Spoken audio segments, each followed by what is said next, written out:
Hello everyone, welcome back to the SimZone.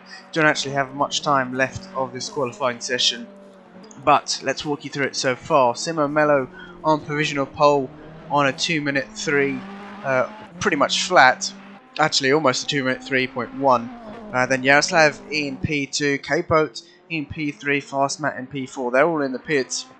Akril has crossed the line in P5. 10 TFS still on a lap at the moment, coming down the hill through Skyline now. Mercedes, quite a quick car at Bathurst, but it seems like he's lost it there, and I'm not sure if he's going to be improving on that time. We've got the number 77 car of Joe Racing 62 coming up towards the final corner. Pardon me. And let's see if he's going to improve. Currently 7 seconds off. Got some damage on the front of that Mercedes, and he crosses the line, does improve, but it's not enough to gain him a position. Tord is on an out lap, I believe. Don't think he's going to be able to set a lap here. Simo crosses the line, no improvement there, but still provisional pole for him. 10 TFS now coming down to the final few corners.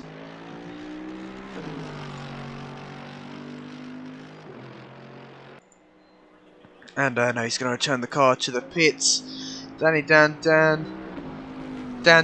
even is coming up towards the final corner in the number 4 Bentley. Let's see if he can improve. Currently 2.3 seconds off. Rounds the final corner now. And he's going to cross the line with no improvement. Where is Joe Racing? 94. There we go. He's got Lexus in front of him. That is Tord, who's not on a lap. But Joe Racing 94 puts it into P8 there. And that's it. So Simo starting on the front row on pole with Yaroslav in P2 and Capo in P3. Make sure to stay tuned. We'll be back very, very shortly for the race.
Okay, here we go.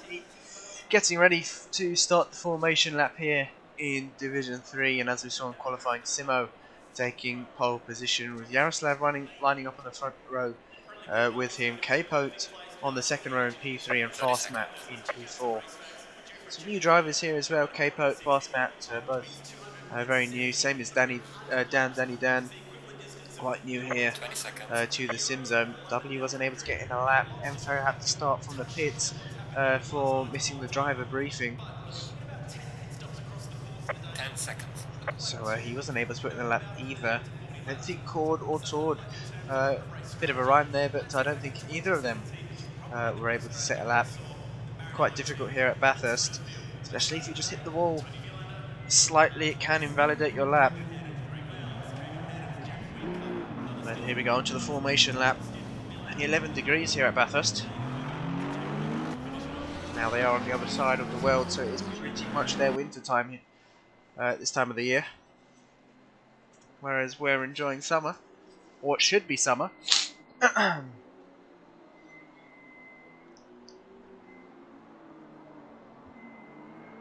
this formation lap's going to use up quite a bit of fuel, so we have seen some of the drivers running out of fuel in the last lap, especially at Spa. I think W was one to run out of fuel just a few meters before the finish line, which is quite unfortunate. Let's hope he's calculated his fuel correctly and put enough in for this race.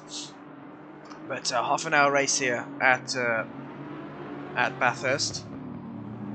No mandatory pit stop. You can see the green box next to their name indicates that there is no mandatory pit stop. And very easy to pick up damage here.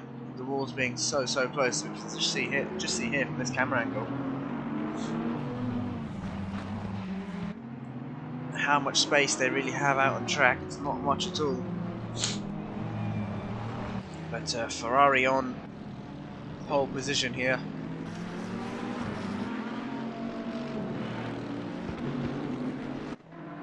Ferrari, one of the better cars at Bathurst. Likewise is the Mercedes. Bentley's quite decent here as well. But Dan in P7 in the Bentley, and Cord, who was unable to set a lap time, down in P12.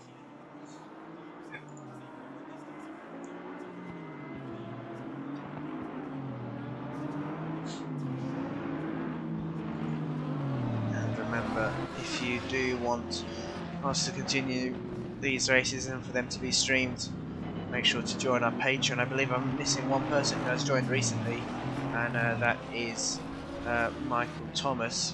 So thank you to all our patrons as well. But yeah, we have a goal of 40 patrons, so 45 even, sorry. So we will continue streaming if we get to that goal by the end of summer, before our next season starts.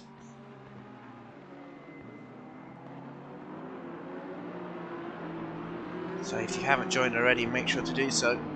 It's really not much, only £3 a month is the minimum tier, which is less than £1 a week, which really isn't much. But here you go, drivers weaving here on this formation lap, trying to get some heat into their tyres. And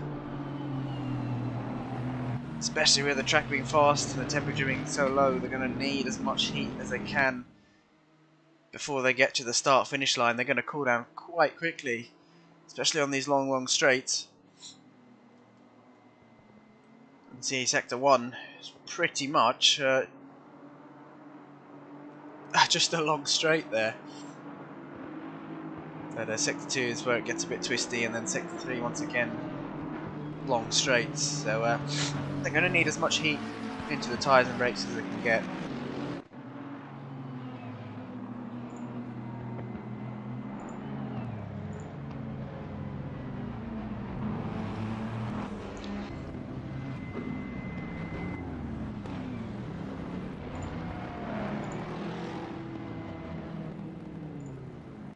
Here we go, drivers lining up side by side now, and like we said, Emperor missing the driver briefing, so he's going to have to start from the pit lane.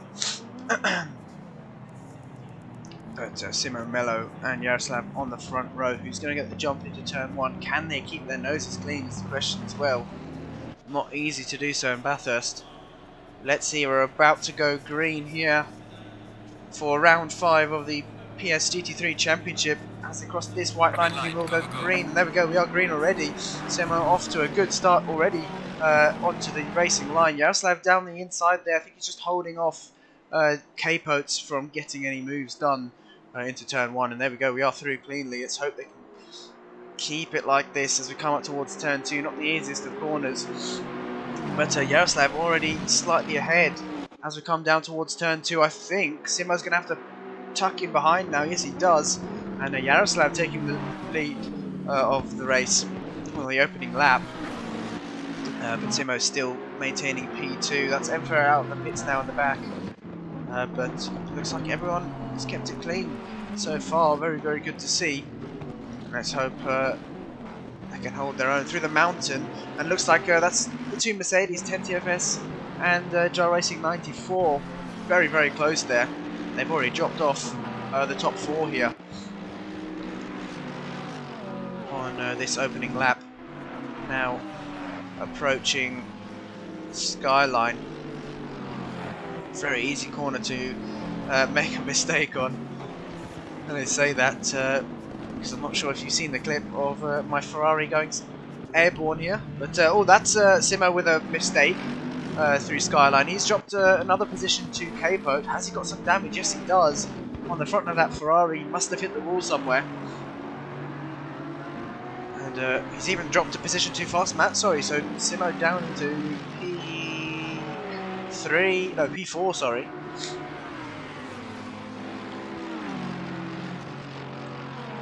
And that is the Mercedes of Jar Racing 94 down the inside there. Can he get the move done? I think he might be able to. Let's see. And yeah, he has. So Jar Racing 94 up into P4, Simo down into P5. You can see one mistake. How much time it costs you. But he's going to have a look coming down towards a final corner. No, sensibly backs out of that move. And look at the background. We've got Acriel and 10 TFS side by side. Acriel being ran out of room there, but not on purpose, obviously. Sharkbait God now down the inside into turn 1. Is he going to get the car stopped in time? Yes, he does. They're still going to be side by side coming down towards turn 2. The Porsche's going to lack on the straight here, and looks like Acriel had a better exit as well. So Sharkbait God's possibly going to have to tuck back in. Let's see, cameraman, there we go. Slowly panning over. But yeah, Acriel holds off from that attempted overtake. And Emperor into the pits once more, so I'm not sure what's happened to him. Must have hit the wall somewhere. Obviously starting from the pit lane. And oh, big spin there for Sharkbait God. Oh, but somehow he's got it going again. I thought he was pointing, facing the wall. But yeah, he seems to be okay somehow. Magic Porsche back on track. Let's go to the battle for P2. You can see here Capote having to defend from fast Matt. These two within a second of each other. Yaroslav has already opened up a 3.5 second race lead here. But yeah, these two still battling it out. Capote in P2 will be his best finish so far if he can hold on to this, I think. Let's see.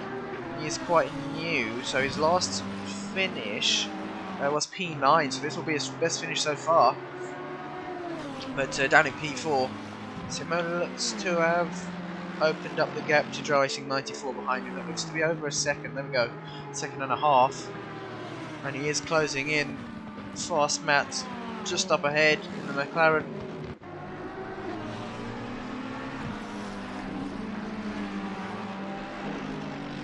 Let's go to Acriel now. Held off, or fended off Sharkbait God. He's now looking to make a move on 10 TFS here. Sharkbait God after his damage there, after his spin. You can see the damage on the front of that car. I'm really not sure how he kept that going. I thought he would have been in the wall. But I think he just bounced off of it. He's got Cord and W directly behind him.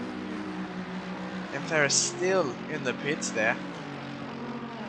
needs to get out as soon as possible, although he's not going to score any points here. And Enfer has DNF'd on one race and missed another already, so if he DNFs here, there is a risk of being removed from the championship if he misses another.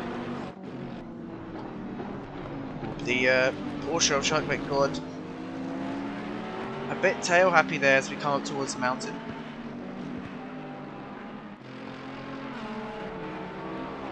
I think we've seen that with his Porsche in previous rounds, especially at Suzuka. He's getting all sorts of sideways. I think that was round 2 where it was Suzuka. Let's just double check. Yeah, it was round 2. But the Porsche very quick through this mountain section.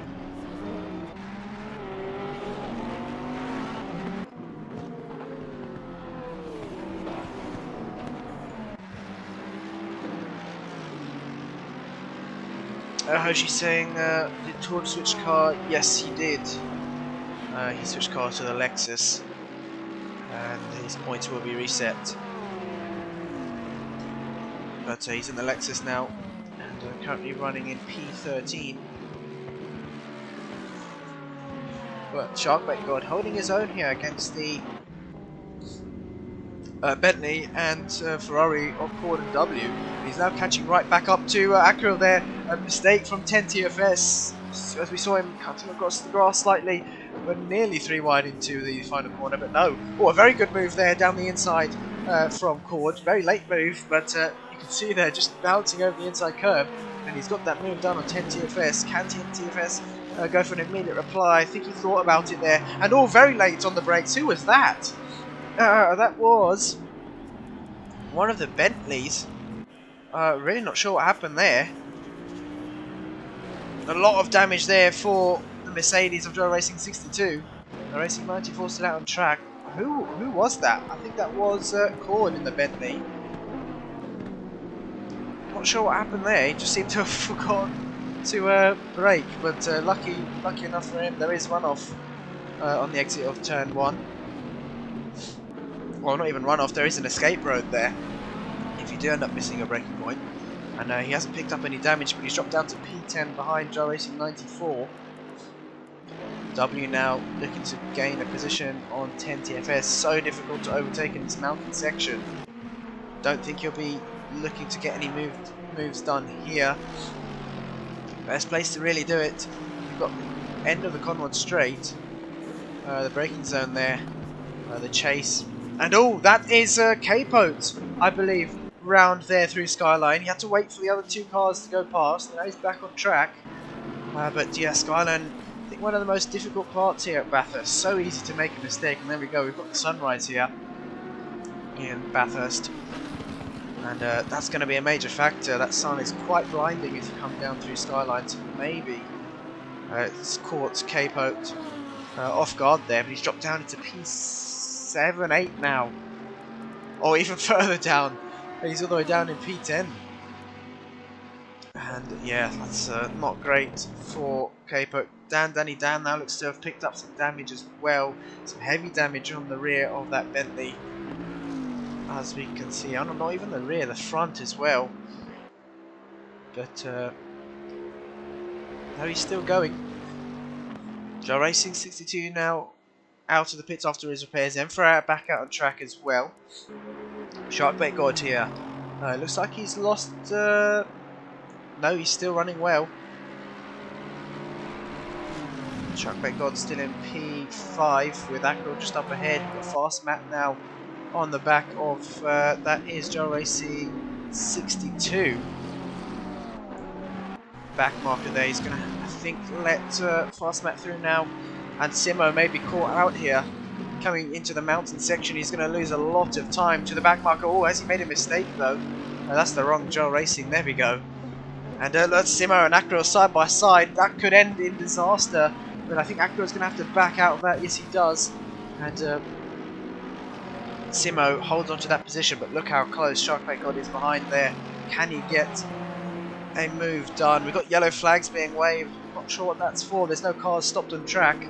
Or no accidents on track, so the marshal's seeing something that isn't there, but blue flag's being waved. Can't really let them through. Can Joe Racing 62. He's going to have to wait for the Conroy straight. And look how bunched up the pack is behind now. Joe Racing's going to have to let all of these guys pass the mistake there through Forrest's elbow. And he's caught Simo in the process. Joe Racing 62 seems to really be struggling with that Mercedes here. But Simo off once again. And we've got bollards flying everywhere. But where is Simo? He's back on track. And unfortunately there, I think he's got some heavy damage on the front of that Ferrari. He seems to be limping. So I think that's going to have to be a pit stop for Simo. But Joe Racing 62 obviously made that mistake. And not sure if there's much he could have done there. Could have possibly stopped the car a bit earlier, but here we go. Sharkbait God now.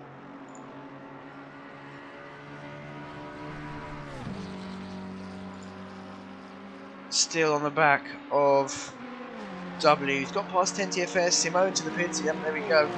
I assume Joe Racing 62 is going to be back in the pits once more.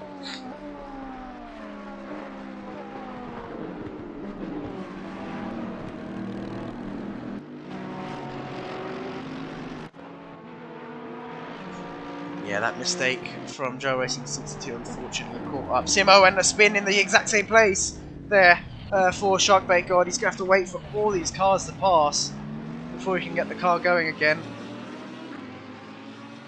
And he seems to have stopped there. There we go. Got the car going, possibly stalled it. But he's lost so many positions now.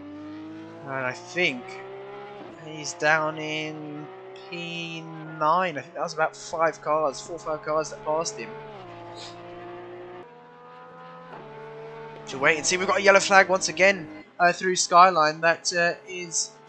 Could that be Capote? No, it's one of the McLarens.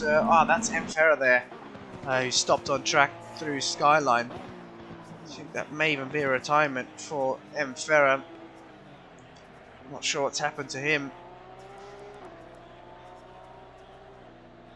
But he's obviously off track, so Marshall's waving the green flag. Capote then down in P9 after that mistake earlier on in this race through Skyline. I've seen so many drivers make mistakes through there. But he's going to try and close the gap now to 10 TFS. Caught up ahead, he's not too far down the road. There we go, just coming up towards the final corner. And they also have Joe Racing 94, who's up to P5 after not qualifying so high. He's kept his nose clean, as you can see there. His car is in pristine condition.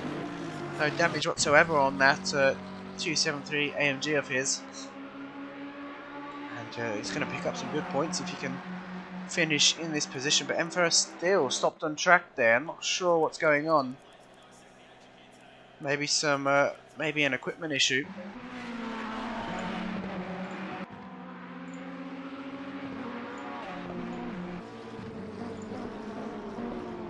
But the two Ferraris, Acro and W, now battling out for the final podium position here. Acro's run quite a clean race, hasn't really had any contact whatsoever. But likewise for Yaroslav, the two Ukrainian drivers,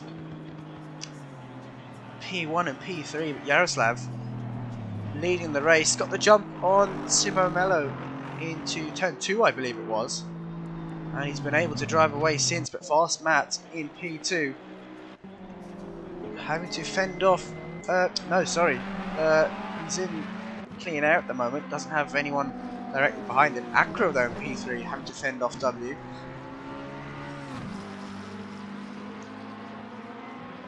Question is, can W get past? And has he got enough fuel in as well? We saw him run out of fuel at Spa just meters before the finish line. But no, it seems like we still do have yellow flags there for Emfera.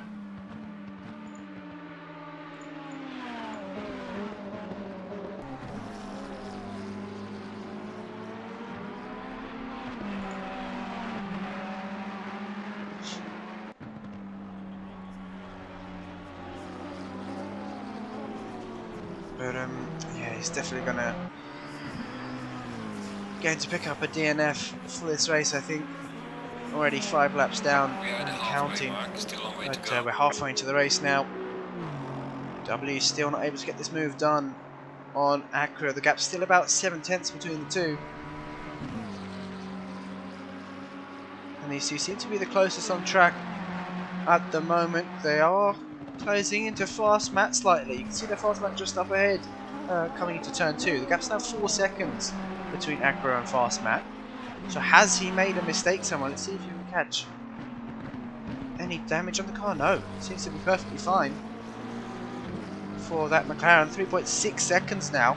Oh, but we've got another battle. 10TFS and K-Pote with Joe Racing 94, just 2.5 seconds ahead of them. Slightly wide there for 10TFS, almost hitting the wall. And K-Pote with a much better exit. Has nowhere to go here, can't get any moves done going through the mountain section. Sharkbait got down to the pits. I assume it would be damage. You saw him lose the car earlier on. But now coming through Skyline, you can see the sun there.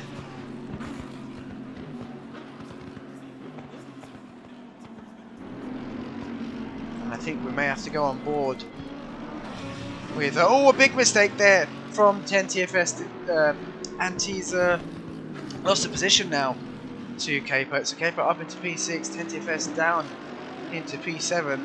Both these drivers have got a bit of damage and have both made mistakes through Skyline.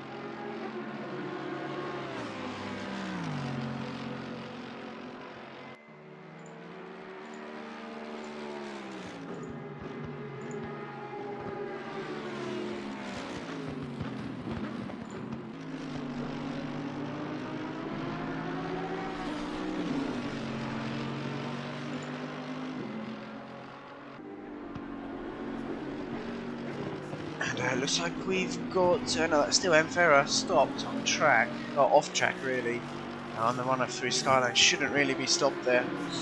So, not sure what's going on with him. Sharkbait God's still in the pits for his damage. He's going to lose position there to Simo. And I think it's just damage limitation here for Simo. There is a drop round in the season, so I think after finishing, I think, first 3 times in a row, finished first at Suzuka, Donington and Spa. This is possibly going to have to be his drop round. Oh no, he wasn't here for Hungaroring. He joined after. He joined the SimZone after Hungaroring for round 2 at Suzuka. So that will be pretty much his drop round. So this will be still. This round will still count towards his points then.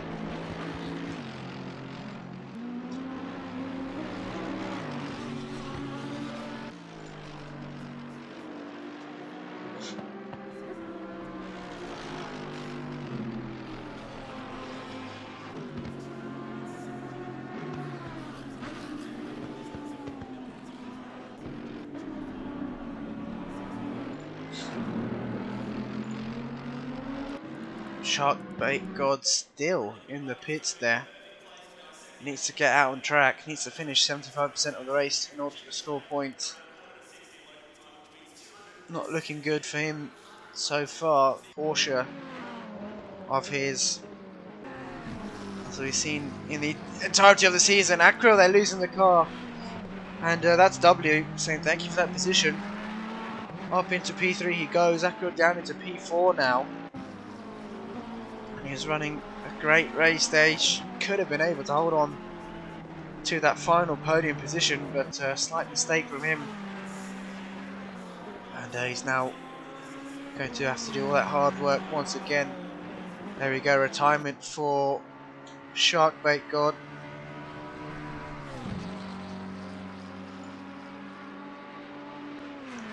And I think that's going to be a retirement for Emfera as well.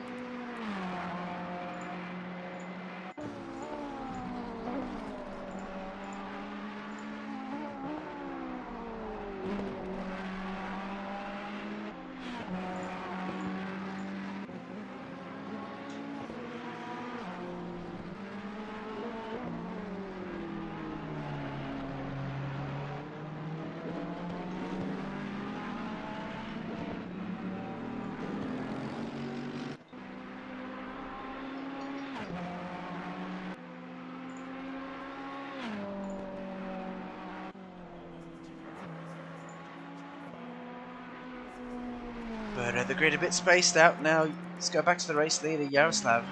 He's got an 8-second gap to Fastmat and P2. W now just shy of 4 seconds from Fastmat.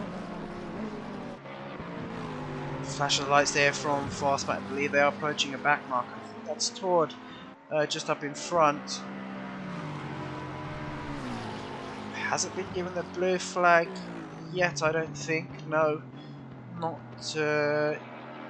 just yet. I think that may have been a stationary blue flag. Not too sure. There we go. Now he's got blue flags, and he's going to have to move them away. Perfectly done from Tord. And Fastmat continues extending the gap to W and P3. But we'll see what it is when they cross the line. May have just been the concertina effect. And then Ferrer into the pits now. That is going to be a DNF for him. Oh, we've got another car losing it through Skyline. The number 49 car. That's Cord. Oh, number 40 car. Sorry, that's Cord. And he's returned the car to the pits there. Possibly picking up some heavy damage, but W and Fastmat still 3.5 seconds from each other, so no time has really been lost for W.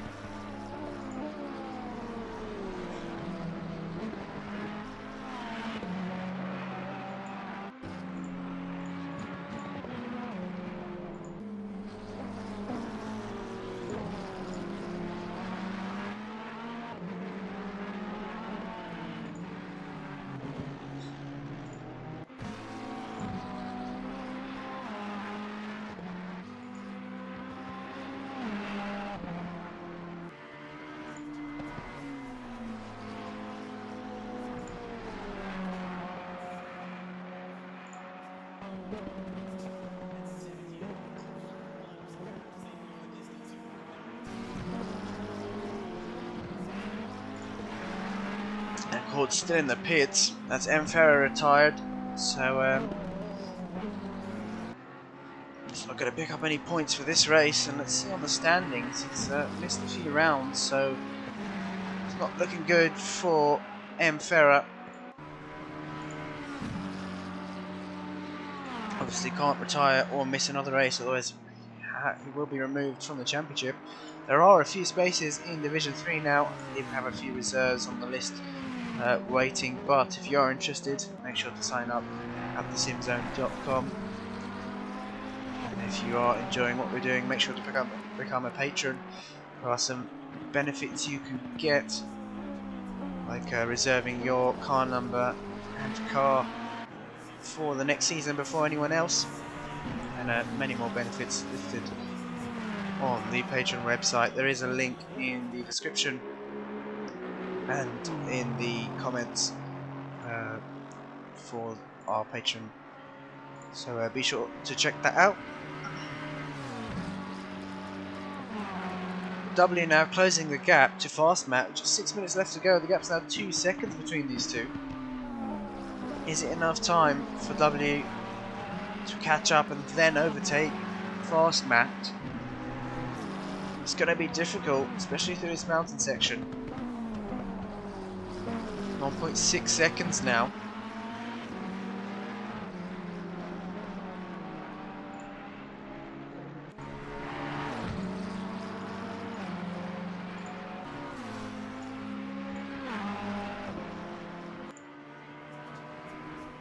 Gap is coming down every corner, every lap.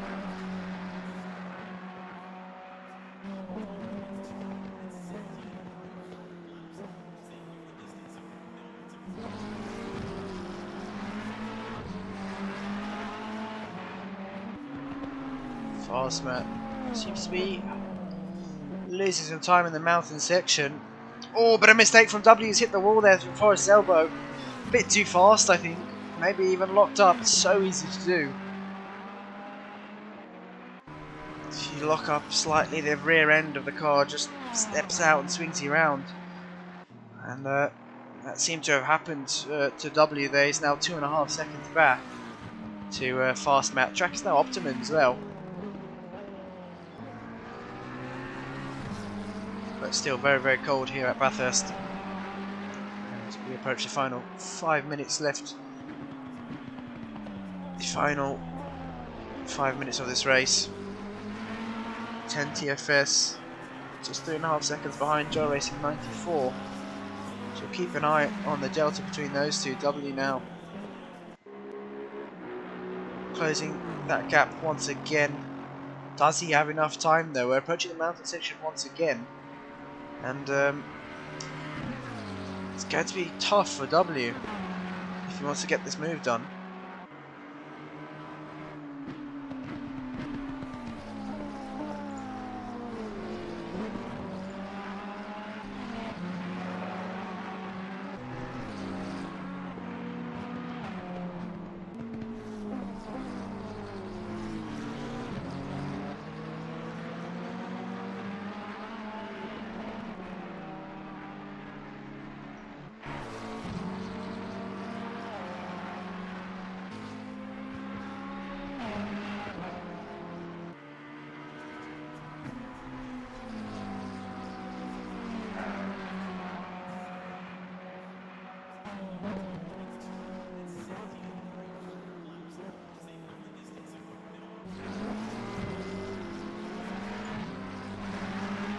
The gap's still 2.1 seconds. Let's see what it will be once they enter sector 3, which is down the Conrad Straight.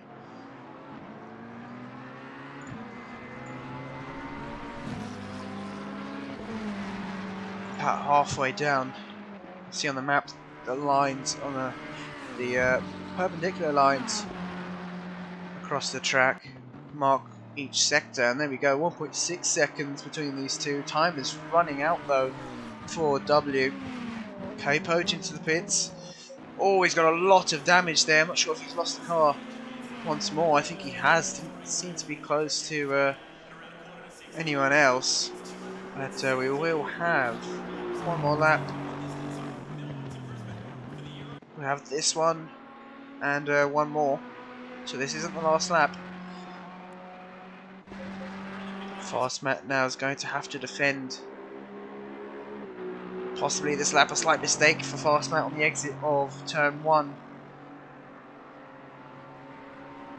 K-Poach dropping down the order. He's got some lengthy repairs here. Gap seems to be almost under a second between these two.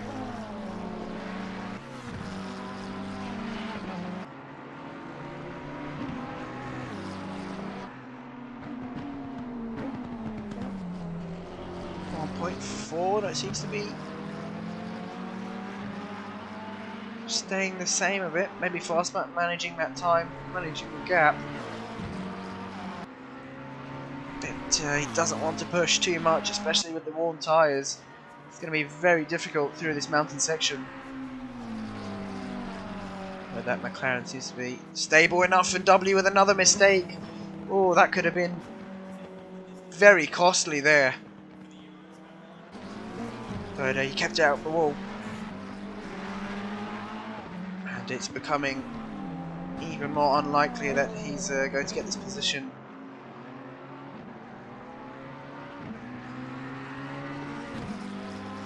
Simo now catching up to Danny Dan in P7. Gap's just 1.8 between those two. Let's have a look where Simo is. And no, he's going to get that move done. So it looks like Dan there just moving out of the way. I think he might be suffering with some damage still. Didn't really want to hold up Simo. There's a huge pace difference between the two, and you can see there is some damage on the front of that Bentley. Okay. Leader now on the final lap. You see there Yaroslav crossing the line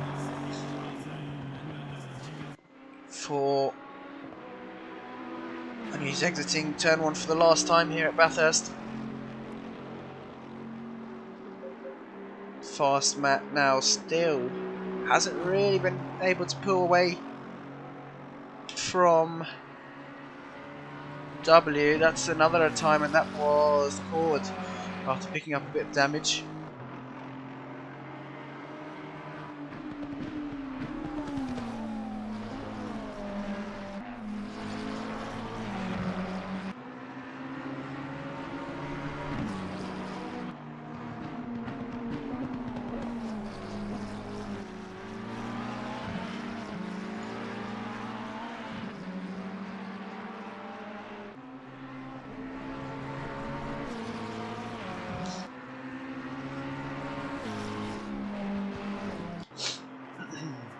TFJ saying 12 degrees is cold, 18 or 21 would be nice. Not sure if that's in reference to real life or another mistake from W coming through Skyline. He's really catching up to Fastmatt though. Where is Yaroslav? Just coming through Forest Elbow there, but I don't think Fastmatt's going to be able to catch up to him. He's going to have to think about defending. Now, as we approach the Conrod Straight, and all the way down to the chase.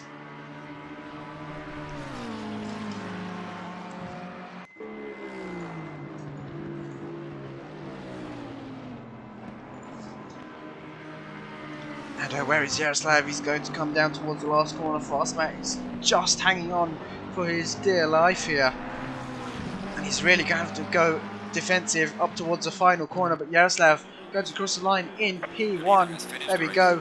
Can Fastmatt hold on? It's going to be a drag race across the line here. Who's going to be P2? And it looks like W just takes P2 there. Fastmatt losing out by 600ths across the line. Akril is going to cross the line in P4. Jar Racing 94 is going to come up towards the final corner in P5.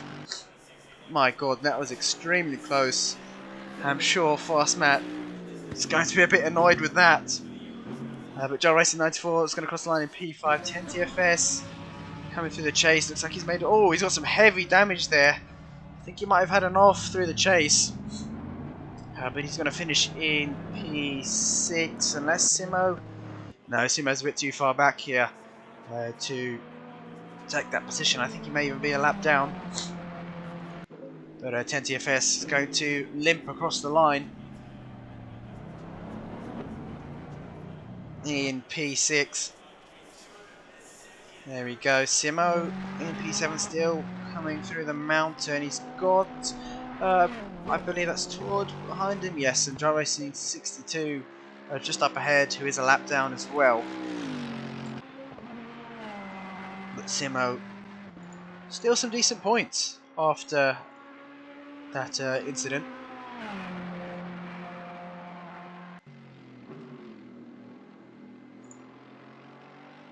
And we'll wait for these drivers to cross the line. So Danny Dan finishing in P8, Capo in P9. After qualifying high up the order, made a few mistakes and had to pit for damage repairs. Simo going to come up towards the final corner and he's going to finish in P7. Tord is going to finish in P10. Jar Racing 62 has finished, so Tord we're just waiting for. He's got some severe damage on the front. Seems like he's lost the car somewhere.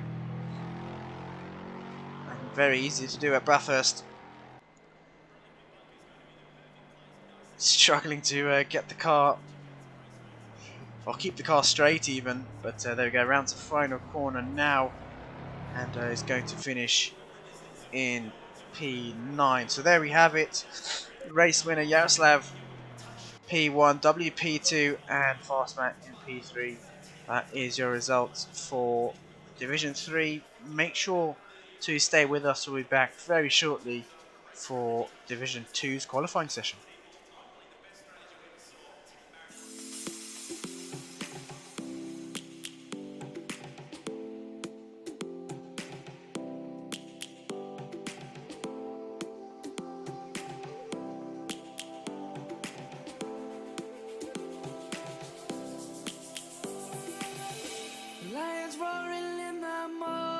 Sun, searching for a longer day.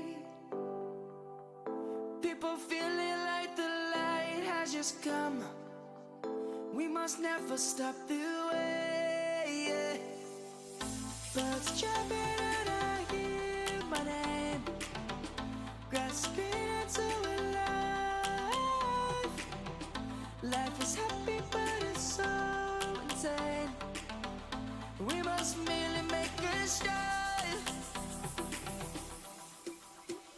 Savannah, I'm coming home. Savannah, we'll never be alone. Savannah, the beauty of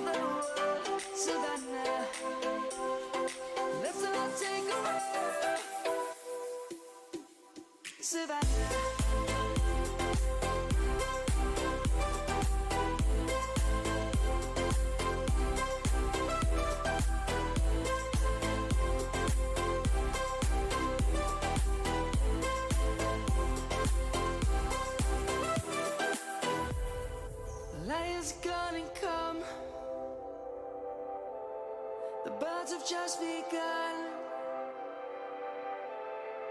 We will always take a stand for the people, for the land.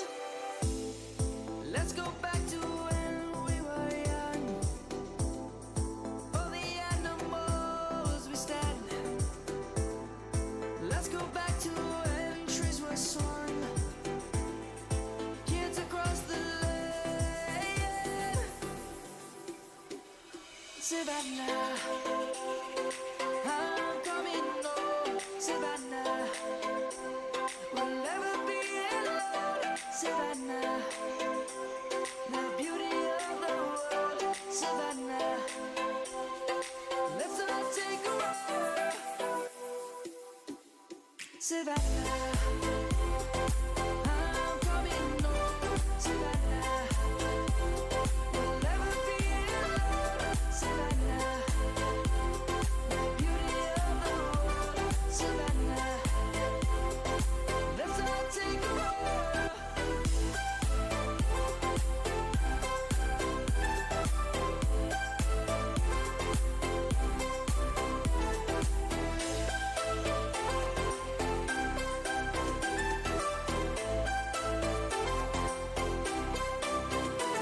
Savannah, I'm coming home. Savannah, we'll never be alone. Savannah.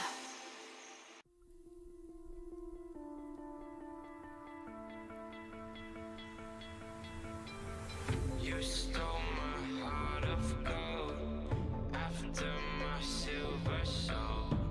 Can you dig any deeper now? I gave you all I own, put you on this golden throne, but I'm a little stronger now. You cashed in on my promises. You know I'm too generous. Now I've learned to never help you out. 'Cause I'm done cleaning up your mess. Found myself in my regrets. I've become a little stronger now. A little stronger now.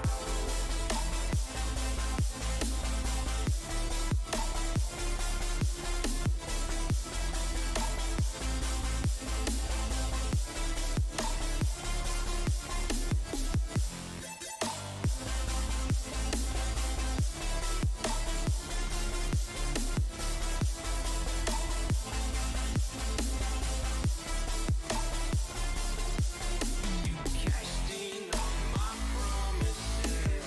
You know I'm too generous. Now I've learned to never help you out. 'Cause I'm done cleaning up your mess. Found myself in my regrets. I've become a little stronger now. A little stronger now. A little stronger now. A little stronger now.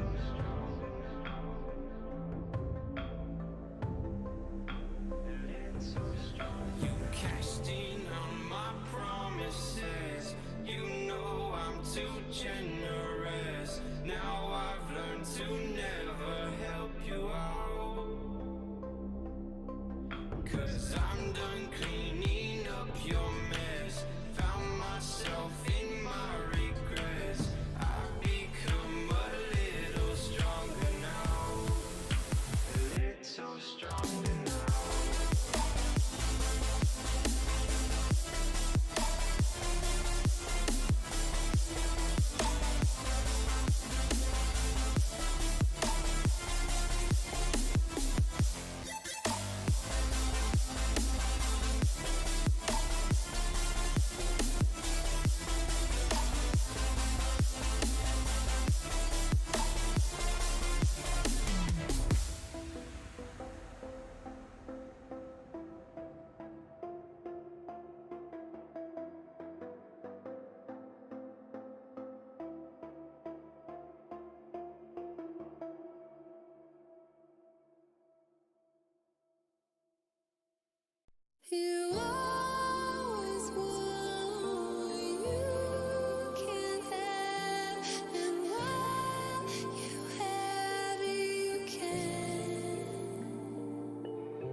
so fast, all tied up like a captive. I'm on to you. Used to pay my mind like standing on rainbows, playing it cool. I haven't felt this in ages, and I've no patience. So won't you please stay a bit longer? You're making me stronger, making me stronger. Stay a bit longer. You're making me stronger,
Right, welcome back. We're here for Division 2 now, just under 5 minutes left of this qualifying session.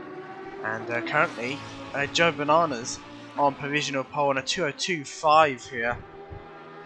Also on a fast track, 18 degrees ambient and 24 degrees track temp, but Lager just a tenth and a half off there of the provisional pole time. Currently watching DeedeeTKU though, I believe is on a lap. Clay Champ in P3 currently almost 7/10 off, and EOA MGL new to the SimZone, also races on PC, is currently in P4, but DeedeeTKU coming across the line now. Is it going to be a time? No, it's not. So not got much left in this qualifying session to be able to set a time there. Bit loose on the exit of turn 1. Who's going to be the next car across the line? We've got the number 15 car of Lager. Is it going to be an improvement? Can he put it on pole position? Let's see as he crosses the line. And no improvement there from Lager. Looks like Joe Bananas does improve a 2:01.3 there from the number 11 Audi driver. Very quick lap time. And that is provisional pole for him. EOA MGL there across the line with a 2:01.5 there. So another very quick lap time from one of the EOA drivers. RMS puts it into P3, just 1.3 seconds off. Next car across the line who is on a valid lap is going to be the number 10 car. That is Armobic. Joe Bananas into the pits now. Armobic 5.2 seconds off. Is he going to be able to improve? No improvement there. Jan saying, who is it? It is... Let me just double check.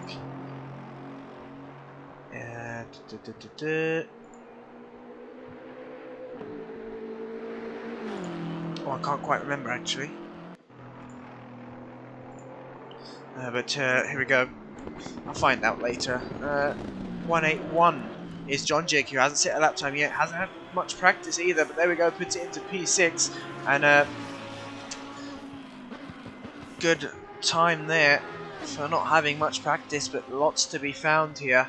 We've got, I believe that was Sniff coming across the line, 7 seconds off, 7.5 seconds off. Lots of time for him to be found, for him to find as well. That was the number 433 car of DeedeeTKU putting in a time, P7 there for DeedeeTKU. Chem Candy is in the pits. He won't be able to set a time here at Bathurst. Devil Sun still out on track. He's put in a banker lap at least. The number 15 car of Lager puts it into P3 there. Back into P3 he goes, but still 1.2 seconds off. The EOA guys definitely have got this track sorted. Audi, a very good car at Bathurst though. Very quick car is the Audi on this track. Especially in terms of BOP. It's definitely up there. That was number 6 car of 1 Alexbar crossing the line. Still P8, 4.5 seconds off. The 112 car will be the next car to cross the line, so that's the Devil Sun. Going through the chase now down towards the final corner. And now he's going to return the car to the pit, so it's not going to be a lap time there for the Devil Sun. And he'll be starting at the back of the grid. Armobic now coming down towards the final corner. Can he find any more time?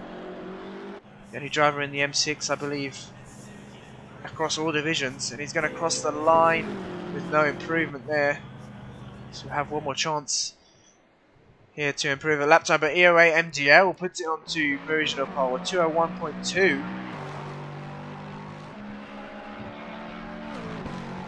So very quick lap time from him as well. We've got then the 181 car of John Jig coming through the final corner. What's it going to be for John Jig? He's going to cross the line. He does improve, but not enough to gain P5 there. Now Sniff is coming up towards the final corner. 7.5 seconds off. Has he found any more time? As he crosses the line now, he has, but once again, not enough to gain a position. He's got one more chance to improve. Lager then sitting in P4 currently. Claychamp has put it into P3, but Lager in P4 currently. He's coming up towards the final corner. Can he gain any more positions? And he crosses the line. Oh, he does improve, but not enough. So it's P4 on the second row for Lager provisionally, unless Jonji can do something. But he's still in Sector 2 now. We've got the number 64 car, EOA MGL. Can he find any more time? Not that he really needs to. He does. 2-minute .9, breaking that 2:01 barrier. And I think that's going to be pole position there for EOA MGL. Jondrik's still on the lap. The next car is going to be Armobic. He's coming down towards the chase.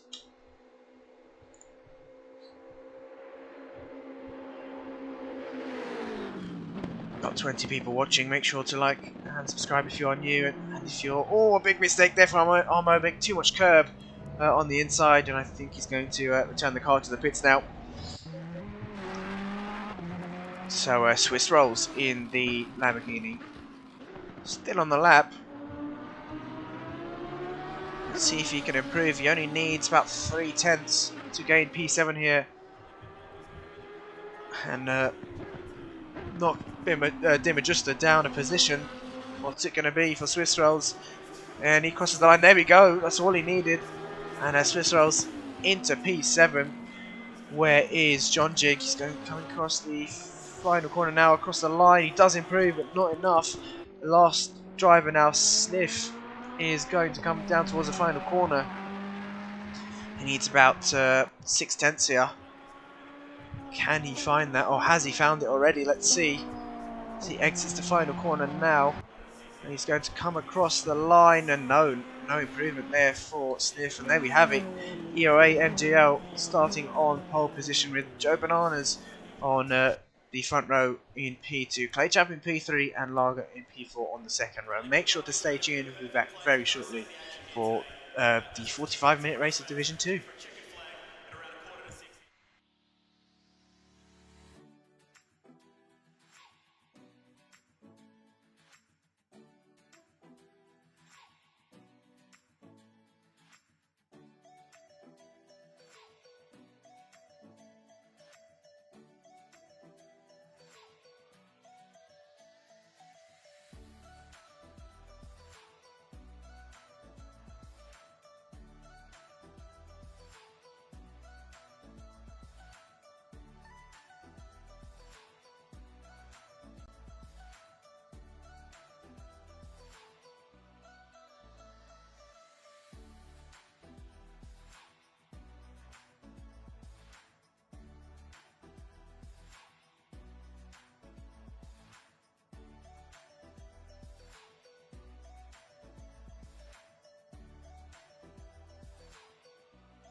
Right, we are now on the formation lap for Division 2, and as we saw in qualifying, EOA NGL breaking that 2-minute 1 barrier and into the 2 minutes. 2-minute point 9, I believe he set, and he'll be starting on the front row. He seems to already have some damage, I think, on this formation lap.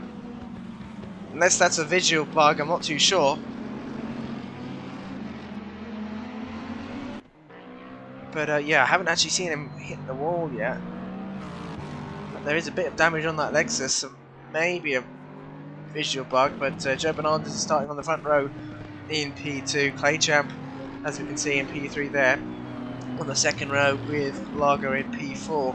Currently leading the championship in Division 2. We have John Jig on 190. Let's double check. Yeah, 191 points. Followed by the Devil Sun in P2 on 170. The Devil Sun is unable to put in a lap. He's down in P14 at the moment. And Lager in P3 in the championship, also on 170 points. Obviously, we've got that drop round that will be taken into account at the end of the season. But as it stands, those are the standings, or the top 3 at least.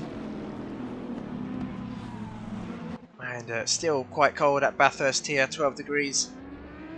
And yeah, definitely some damage on the front of that Lexus. I'm sure it's not just me, but yeah, let's hope that is just visual and not actually going to affect his pace at all.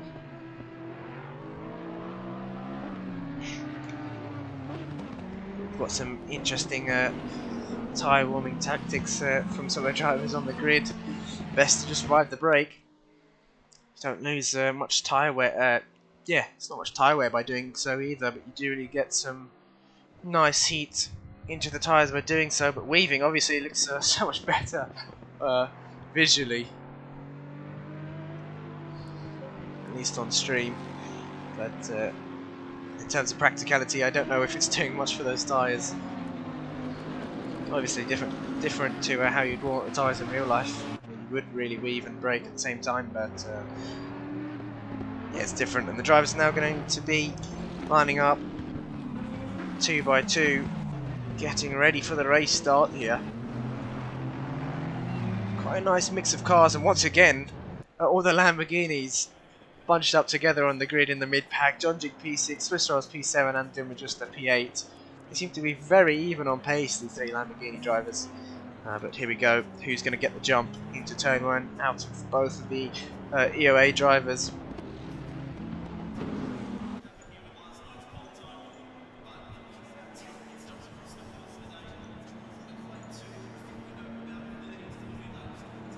Let's see, and we're going to go green. There we go, and the Joe Bernardes in the Audi starting on the outside. He's got a better run, but I don't think he's going to get that move done. Oh, there's already been contact into turn 1. Claychamp, not very good to see there, hitting Joe Bernardes into turn 1. A bit too eager, I think, but luckily Joe Bernardes didn't spin. He's not going to be happy with that at all, and I think Claychamp's going to have to pick up a penalty if Joe's going to put that in. And all Claychamp, not the best start at all from him. RMS there,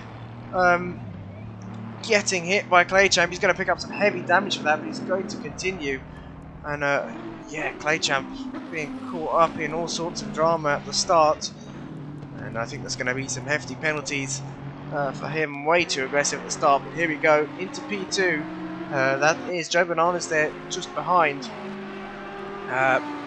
Swiss Rolls, I think, in P4 already, so good start from Swiss Rolls. Likewise from Dimmerjus, the 2 Lamborghini drivers up into P4 and 5 already.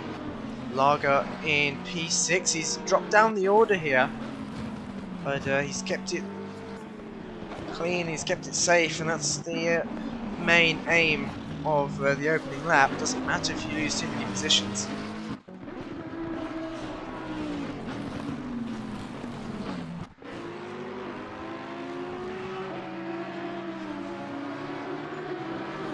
Unusual to see Claychamp causing those incidents. Usually one of the cleanest on the grid, so not sure what's happened with him today, but yeah, maybe just an off day for ClayChamp. And now here we go, that's Lager having a look up the inside, coming through the chase on DeedeeTKU, but obviously that Lamborghini very quick down the straights. Even with the Bentley of Lager in the slipstream, and he's got John Jig very close behind him as well, so Lager in a bit of a Lamborghini sandwich here. And let's look further down the field. So that's Alexbra in P8, just at the tail end of this battle. Sergej in P9, he's got a number of cars behind him. He's got Armobic, well, actually the rest of the field behind him. Armobic, Sniff, Chem Candy, the Devil Son, and RMS, who unfortunately got tangled up with ClayChamp into turn 2. But he's still going strong, and that damage isn't going to help him at all. He's going to need to wait for the pits. Obviously there's no pit window for this, so he can pit when he wants. So we'll see when he decides to call that. But EOA Joe Bananas, after that incident with ClayChamp, is running strong in P3. There's only a second off here. The question is, can he get this move done early on in this race? It's not going to be easy. ClayChamp, very quick driver, but not the cleanest of starts from him. Unusual to see. But we move on, and now focusing on the race. We've got Swiss Rolls and P4 just behind. Oh, I think that's Lager who's got past. So Lager up into P4, Swiss Rolls down into P5. And once again, the Lamborghini drivers are united on track. All three of them. P5, P6 and P7. They've got one Lexman very, very close behind. Flash of the lights there from him, not sure why. There's no back markers up ahead.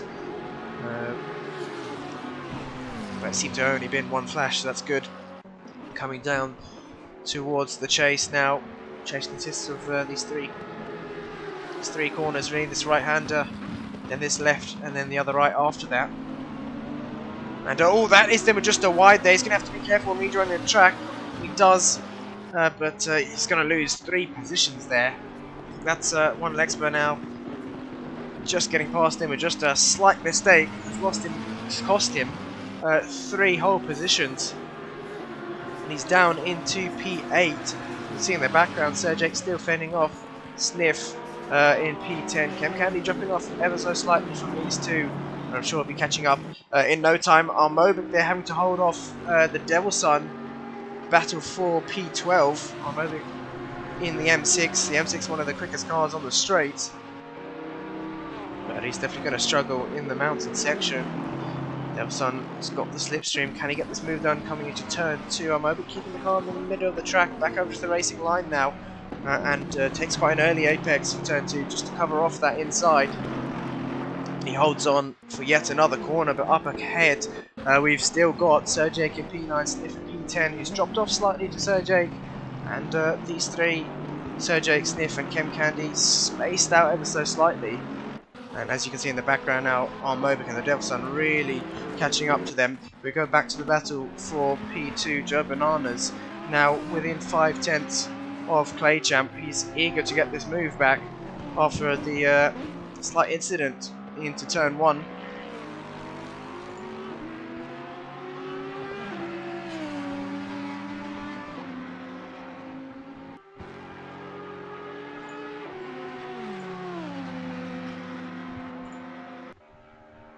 And the Audi's going to have the slipstream here.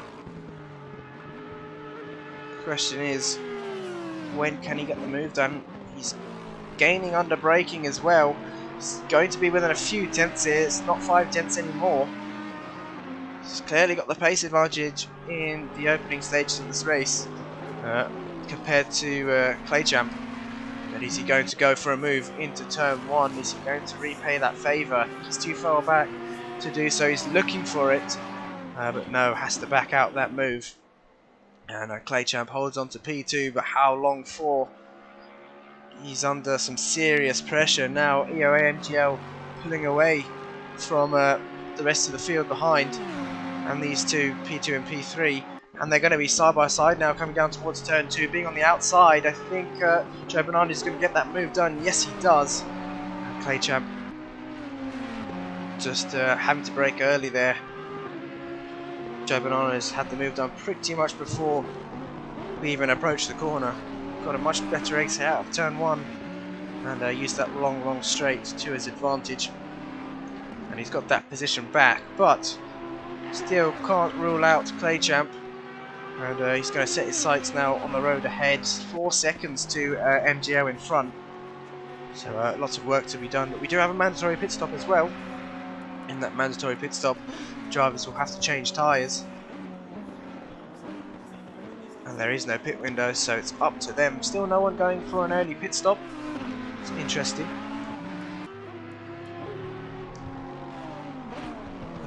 They are going to use the fresh set at the start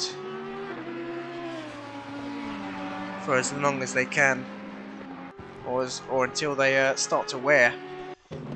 But back to this battle for P10. As you can see, Sergek's broken away from the pack, sniffed down into P14 now. Looks like he's made a mistake somewhere. Has he got any damage on that car? You can see the sun just there. It's going to be in the driver's eyes. He does have some damage. It's supposed to be a mistake somewhere. RMS now on the back of this pack after that collision earlier on. You see the damage he's got on the front of that car, on that Mercedes. But the Mercedes and the M6 very quick on the straights. Very good acceleration as well with the Mercedes, but that damage is going to be slowing him down quite significantly. And very late on the brakes there. Oh, they've both followed each other off. Chem Candy and Armovic. You don't often see that, but they're going to have to get the car going once again. A bit too deep on the brakes and just getting on the grass there and losing control of the car. But Chem Candy's going to come into the pits for his mandatory stop. Is Armovic going to? No, he's going to keep it out on the track. But a bit of synchronised spinning there. John Jig now. Oh, that is DeHuisRocker and Juan Alexpa side by side. Can DeHuisRocker get this position back? He's going to be on the outside here, still side by side, coming down up towards turn 3 even. And I think DeHuisRocker is going to have this position done. Yes, he does. Alexpa having to back out of that move. Definitely can't be side by side through here. It usually ends in disaster. But well done to those two. These two battling has allowed John Jig to close the gap and join in the fun. He's in the thick of it all now, just on the tail end of this battle. But he's going to have to be very patient if he wants to get a move done. Might even go for an undercut here. We are about 10 minutes into the race. Tyres will still be perfectly fine. Maybe in the next few laps or so he'll go for a pit stop. We shall see. Unless he can get it done on track. But at the moment, he's been sat in about P8 for quite a while. He's lost some time to Swiss Rolls as well, but likewise has DeHuisRocker. Swiss Rolls 5 seconds ahead of DeHuisRocker there in P6. So the race leader now, MGL, into the pits very early. Not sure why, that's quite interesting. You'd expect the race leader to go for as long as possible. But maybe a slightly different strategy there for MGL. Joe Bananas now takes provisional race lead. Claychamp has lost a lot of time there. 3.6 seconds down on Joe Bananas. But can Joe go for an overcut here on MGL? It's definitely possible. There wasn't a huge gap, about 4 or 5 seconds. And especially if MGL comes out in some traffic, it's going to be disaster for him. Not the right strategy then. Let's see where he comes out. Still in the pits. And if he repairs that damage as well, which may just be a visual bug, but if it is actually damaged and he repairs that, he's going to have a good fight with Joe Bananas. Armovic now into the pits as well for his mandatory stop. RMS on the back of the Devil's Son, still within a second. But just doesn't seem to be able to get past, especially with that damage he's carrying.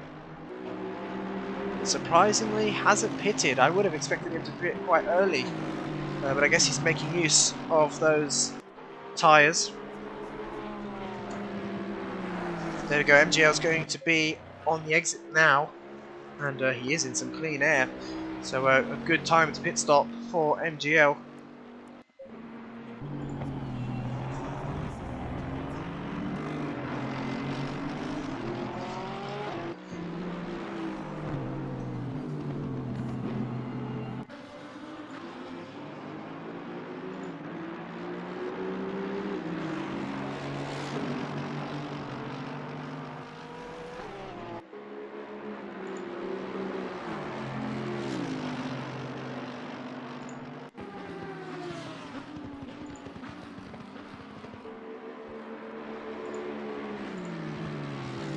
RMS loses some time to the Devil's Son now. He's just about a second back. These two, one of the closest on track. Sniff. Oh, what's happened there? Sir Jake's made a huge mistake and seems to have some heavy damage on that Porsche. You can see it's just crabbing there. Can't even keep it out the barriers. I'm not sure what's going on with Sir Jake, but Sniff gains a position as a result. It's quite an odd place to lose the car on a straight. But maybe some issues with equipment or something else, maybe loss of concentration even. Let's hope none of these drivers are using their phone while driving. But yeah, that's going to be some lengthy repairs for Sir Jake. I think he's going to return it to the pits. Yep, wise to do so. And nope, cameraman, that's not the best angle. That's just a bunch of pit garages, but DeedeeTKU now into the pits as well. That's going to be some lengthy repairs for Sir Jake though. Clay Champ now 4 seconds behind the provisional race leader, Joe Bananas. And we have got another battle still. This one continues. Ravages on, Devil's Son and RMS battling out for P7.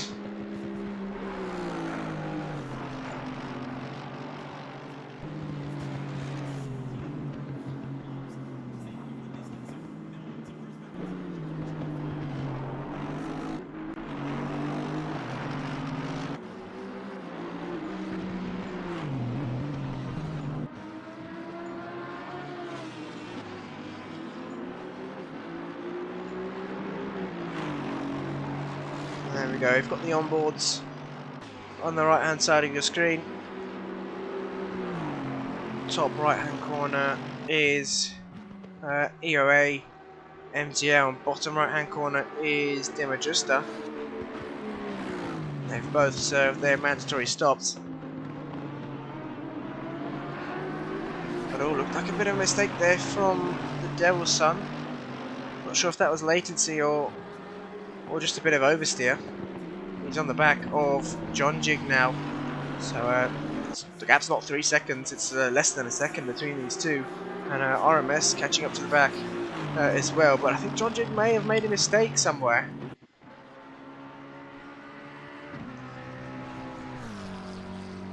So he's now fallen into the clutches of the Devil's Son.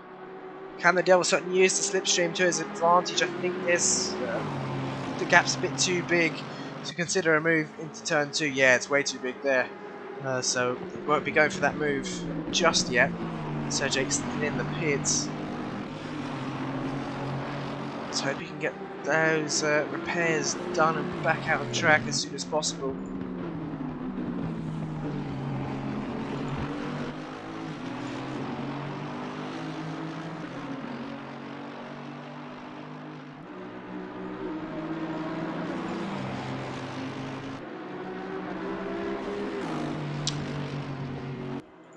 That's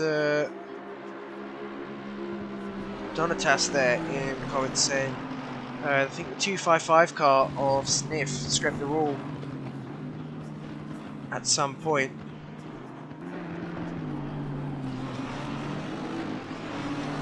Possibly, I think he had some damage beforehand on the first few opening laps. He did drop to the back of the grid at one point. Oh, there seems to be some more damage. So you might be right, actually. I'm not too sure. It's quite hard to tell with that livery. But Sergej now has served his mandatory stop, and he's going to be back out on track shortly. The Devil Sun still... Oh, look at this battle. The Devil Sun side by side with John Jig coming through the chase. Devil Sun has got that move done. Can John Jig get it back now on the braking zone? No, he can't. And he's going to have to settle for that position loss. Where is RMS? Still patiently waiting. Looks like he's going to the pits. No, moves back over to the racing line. Maybe thought about it just then. I think it would have been a good call to make. As we are approaching the halfway mark of this race.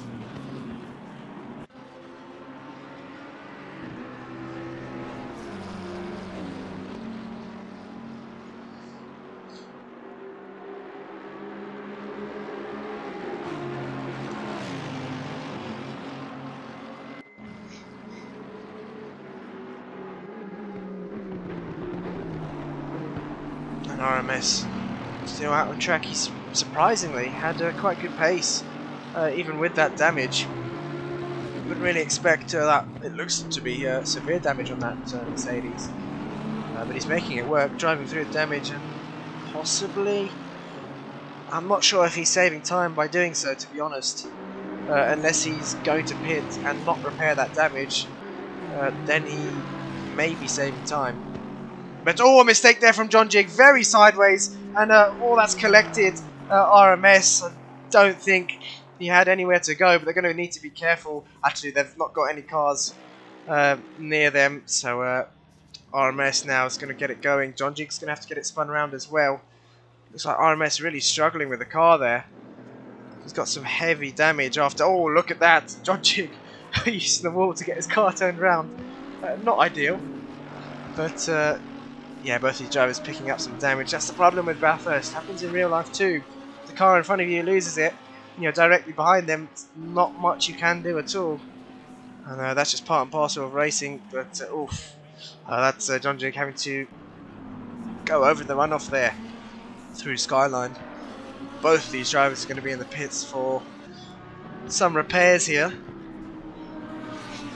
They may even find themselves down towards the back of the grid. Oh, John Jig hitting the wall once again on the exit of Forest Elbow. But looking at the battle for P2, Lager's closing the gap to Claychamp. So the Bentley of Lager, after not the best start, lost a number of positions, started P3 I think it was, P4, is now fighting for provisional P2. And that's so important in the race, even if you do lose a few positions off the start. It's about keeping your lows clean. Claychamp definitely has some damage, Lager doesn't, and he's closing in the gap now. So it's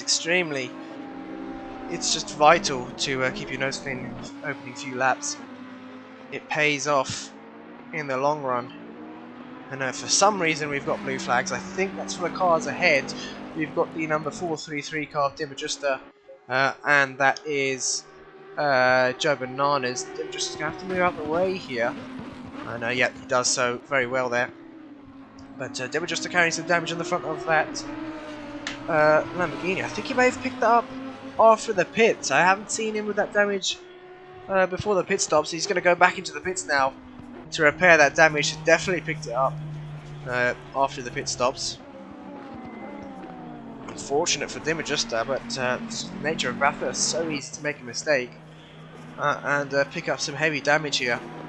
Lager now almost within a second, I think, of Claychamp. 1.1 is the gap as we speak. And for some reason we've got more blue flags. I don't see any back markers on the track. Yeah, I don't actually see any back markers on this straight even. So the marshal's just waving the blue flags for the fun of it. I don't blame them. I don't blame them though. It's quite fun waving a flag in the air. These two are on the same lap, so yeah, blue flags shouldn't really be out. But here we go. The gap's now under a second between these two.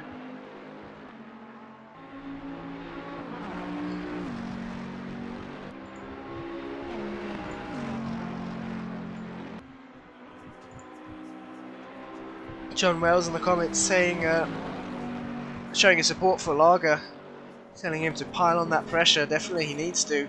But Claycham, a very seasoned racer here at the SimZone, knows exactly what he's doing. He's been in this position before. And Lager definitely does have the pace to get this move done. But will we see any of these drivers going to the pits this lap? Lager may even go for an undercut. It's definitely possible. And I think if he pits, he shouldn't really be out in any traffic. I think he's okay. But let's see if they keep it out on track or if they pit. Let's. I think that's Claycham going to the pits. Yes, it is. And Lager's going to do the opposite. Keep it out on track. Go long here.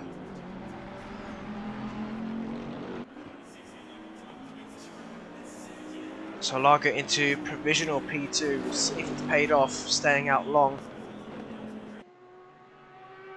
And now we've got the grid a bit spread out. We'll see towards the end. Battles heating up once more. Usually always happens. We've always got so many battles going on at the end of the race.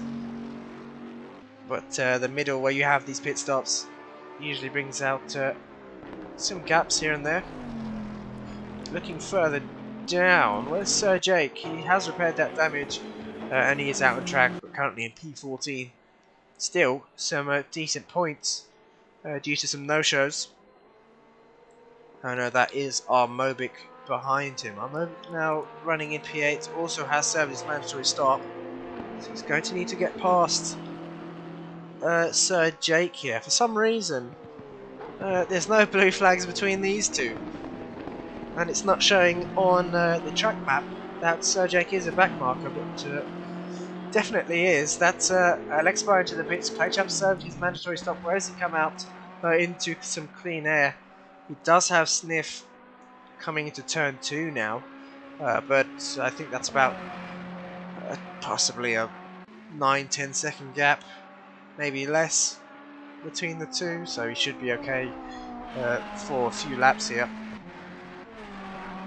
Look at the gap that Joe Bananas has to Lager. It's about 8 seconds. Both these two drivers yet to serve the mandatory stop. The only two to do so. Alexper is in the pits to serve his. So that box will go green now. He should be on the exit very shortly. That is the number 112 car of the Devil's Son coming into turn 1 now. So Alexper is in P5, sorry. This could be a battle that we may see heating up towards the end of the race. But MGL, EOA MGL has got some traffic up ahead of him. That's DeMajusta. Should be blue flags for him though. But, yeah, this. I'm not sure why there isn't. I guess they're not close enough yet. There should really be blue flags by now. It's just a game, I think, a bit of a bug here at Bathurst. But the race... Oh, there we go. Now it's being waved. But Joe Bananas in the pits now. Where is he going to come out in comparison to MGL? DeMajusta's going to have to move off the racing line. There we go. Does very well there to let the race leaders through. But where is Joe Bananas? Is he in his box? Yes, he is. And he's been dropped just then. This could be a big jump for... I think it is. I think he's clear of MGL here. So MGL's lost a lot of time in the pit stops. Joe Bananas is well clear there, and into he's going to be in the net race lead after Lager pits. And wow, looks like MGL maybe putting fuel in their pit stops.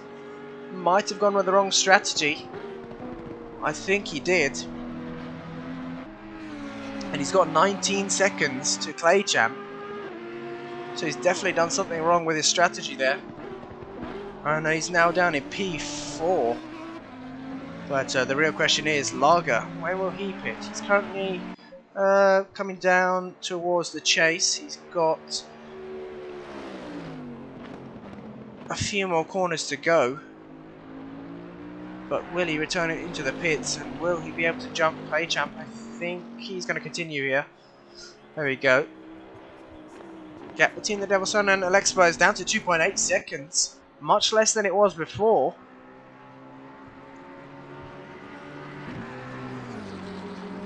So I think the Devil's Son's definitely got the pace here. For some reason, it's showing that Alexpo is a back marker, but he's not.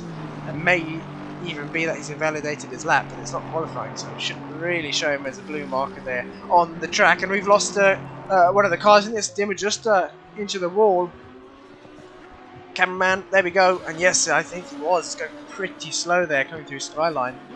We had yellow flags for him just a second ago, but I think he's kept it out of the wall, so he should be okay with damage.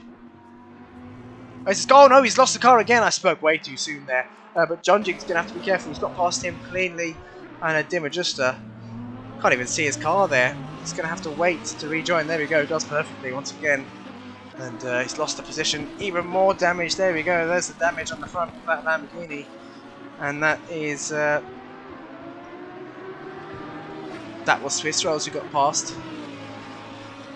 Obviously, DeedeeTKU not losing. Oh no, he did lose a position. Sorry to John Jig. They were fighting for position there. And P13 now for DeedeeTKU. I wonder if he's going to take it to the end or if he's going to make another pit stop. But I don't think he wants to go for a pit stop here. He may even lose the position to Sir Jake. Although Sir Jake was in the pits for quite a while. No, DeedeeTKU is going to keep it out on track here. Hopefully he can take the car to the finish line. That damage isn't going to help at all.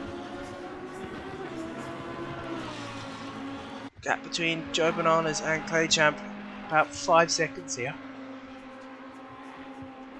Pardon me. And don't think PlayChamp is closing the gap at the moment. Oh, a bit of a mistake there. Very close to hitting the wall was PlayChamp. But had to slam on the anchors. We'll see once they cross into Sector 3 what the delta is. Where's Joe Bananas? He is just up ahead there, exiting Forest Elbow. And he's going to be crossing into Sector 3 now. PlayChamp. Where is he? There we go, into Sector 3 in a second. There we go. Oh, it's increasing, so Joe Bananas pulling away from PlayChamp in the final 15 minutes of this race. The gap between the Devil's Son and One Alexpo has increased to 3.6 seconds. So either One Alexpo there now pushing the car a bit more, or the Devil's Son making some mistakes. So he doesn't have any damage on the car. Let's have a quick look. Nope, seems like his car is perfectly fine there. But a bit of a mistake as well through Skyline. Very risky there to take the grass. But he's kept the car together. Yaston, quite a stable car in general. RMS now on the back of Sniff. Has RMS repaired that damage? He has, and he's in P11, looking to get P10 here. Sniff going extremely defensive. Coming down towards turn 2.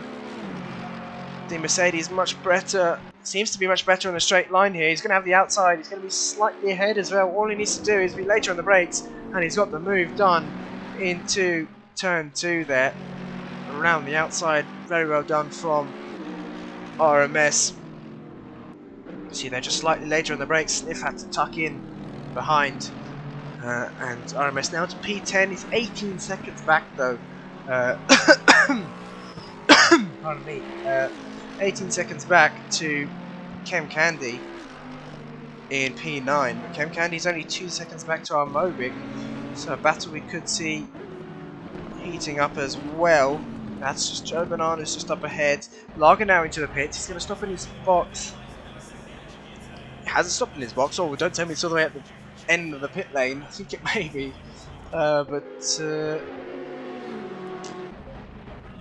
Actually, that's not too bad for him. But Joe Banana is probably going to get the jump here on Lager.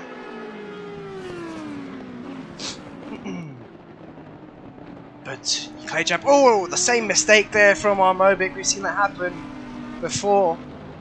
ChemCandy though is going to gain that position up into P8. Our Mobic down into P9.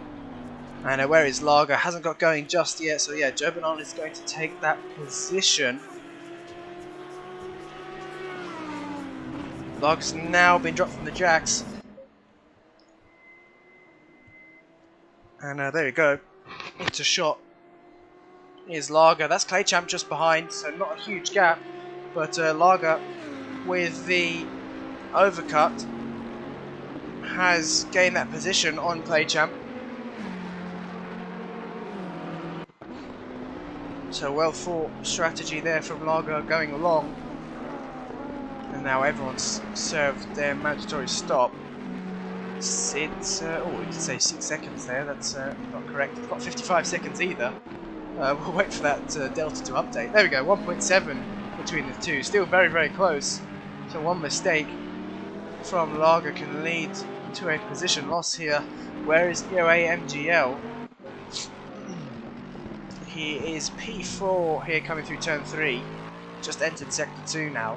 And he's 14 seconds back to ClayChamp. You never know, anything can happen. Especially at Bathurst. So this road's now within a second to the Devil Sun coming into turn 1. Oh, Dimmer just into the pits once more for damage repairs. How much damage has he got on that car? Can't really see at the moment. Doesn't seem like he's got much more than he did the last time we saw him. It could be completely different on his end. He's going to stop in his box there. And it's going to be some lengthy repairs for Dimmajusta.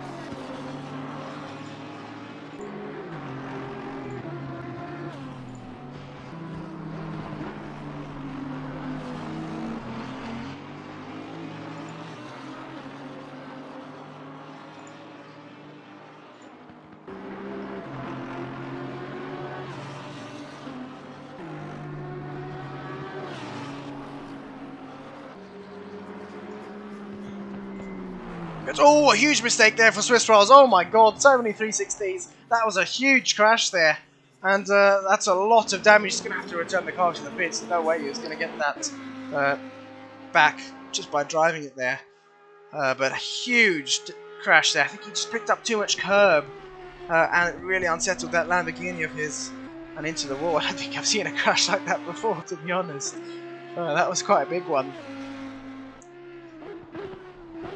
But luckily this is sim racing. That would have been catastrophic in real life, definitely. But now the gap between ClayChamp and Lager, oh, it did say 1.1, it's up to 1.4 again, so Lager just managing that gap. We've got, that's ChemCandy behind, who is a lap down to these two. But Swiss Trials is going to lose a number of positions here. It's going to be 2 minutes in the pits just returning to garage, and then he's got those damage repairs he needs to do. ChemCandy is, I think, possibly going to get past here. Our Mobic might be able to as well. RMS is within a second of our Mobic. Currently in the mountain section here, coming down towards Skyline.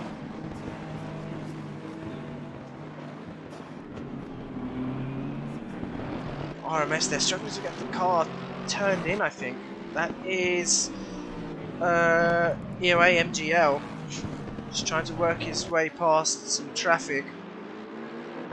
Our Mobic there moving out the way. I think.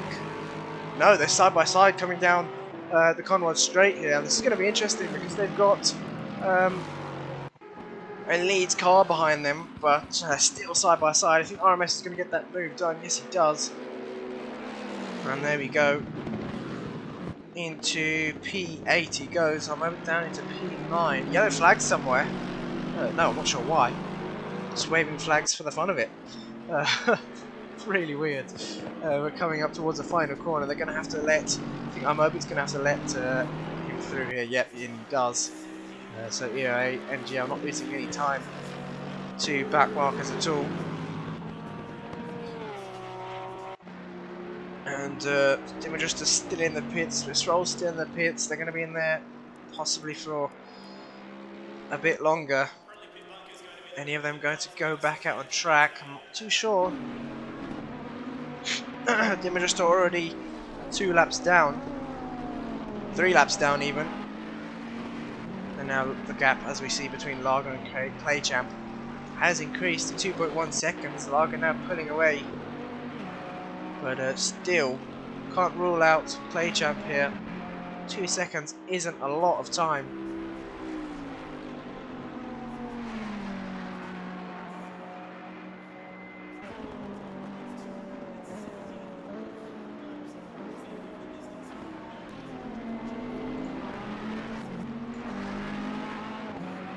We've got confirmation DeedeeTKU's brakes are red hot.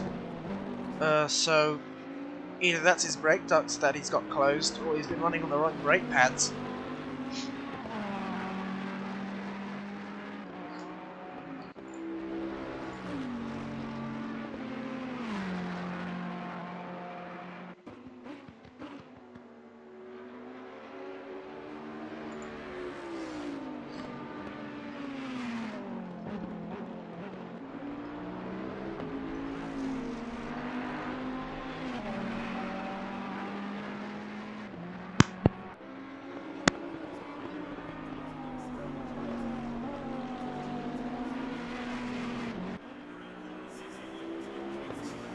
Claychamp, yeah, still with that damage, doesn't look like he repaired it in the pits.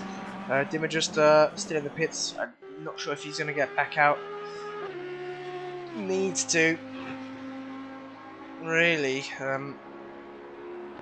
Let's hope he does. Ristrolls is back out on the track. He's down in P13, so behind Sergej. And you can just see one mistake can ruin your race.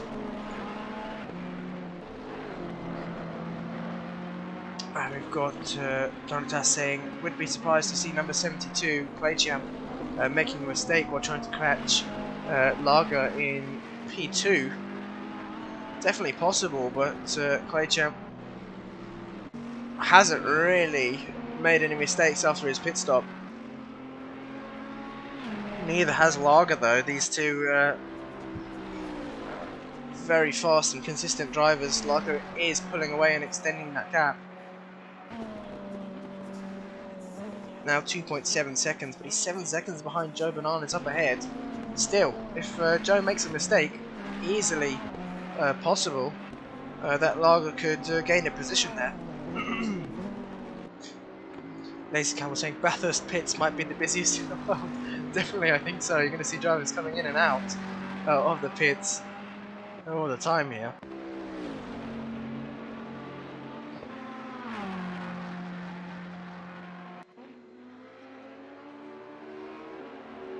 She's saying did one briefing after the race? Yes, after the race. In about 5 minutes or so.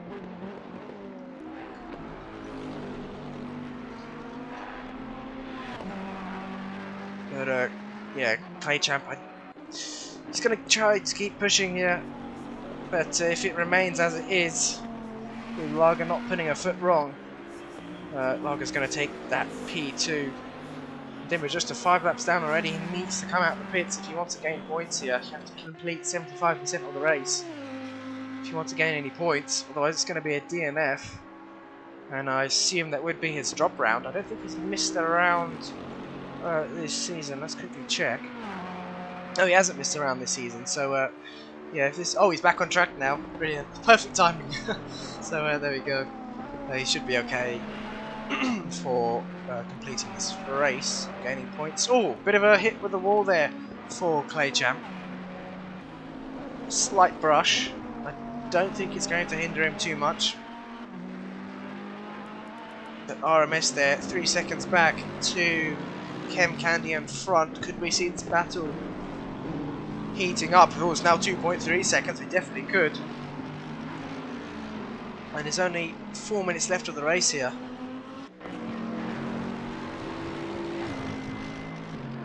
Now RMS with no damage on the car.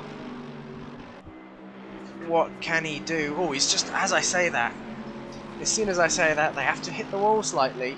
But there we go, Chem Candy letting AMGL through. Like markers today have been really good. EOA MGL only 10 seconds back to ClayChamp. It was about 13 seconds, so he's getting 3 seconds after the pit stops. There we go. ChemCandy's going to have to move over there. And yes, he does, but he needs to do it at the right time so he doesn't lose a position to RMS. And I think a slight lift there from ChemCandy, definitely perfectly timed, has helped him not to lose that position to the Mercedes behind. But the gap is less than a second now. It's only a few tenths between the two. Oh, I thought ChemCandy would have made the same mistake he did last time there. He's going to have to go very defensive coming up towards the final corner. Can RMS go for a switchback here? I think that's what he's going to try to do. He's got a better exit out of that final corner. He's very, very close. He can get this done into turn 1. It's going to be a bit of a lunge if he does, though. No, he's going to play the patient game there and try and get the move coming down this long, long straight into turn 2. Michael Thomas saying, thank God there's no kangaroos in virtual races. Oh yeah, definitely. I think we'd see more cars in the pits if there were. But ChemCandy holding on to this position for dear life. And where is our race leader, Joe Bananas? He is coming up towards... Oh, he's made a mistake! Backwards into... sorry, that's backwards into Skyline. He's going to lose the position there to Lager. Oh, and I called it earlier on, and no, ClayChamp there, just not slowing down. I don't even think there were yellow flags. So, Marshall's fault, really. I don't think that was ClayChamp's fault. Should have been yellow flags out on track, but that's helped Joe Bananas get the right way round. And, oh, that's heavy damage there for ClayChamp. He's possibly going to have to return it to the pits. Heavy damage for both these two. They've come together once again. And I think there was a white flag being waved, but just too late. It should have really been yellow flags, so that's the Marshall's fault, or the game's fault. Let's just double check that if there was any yellow flags. Don't think there were. Let's have a look.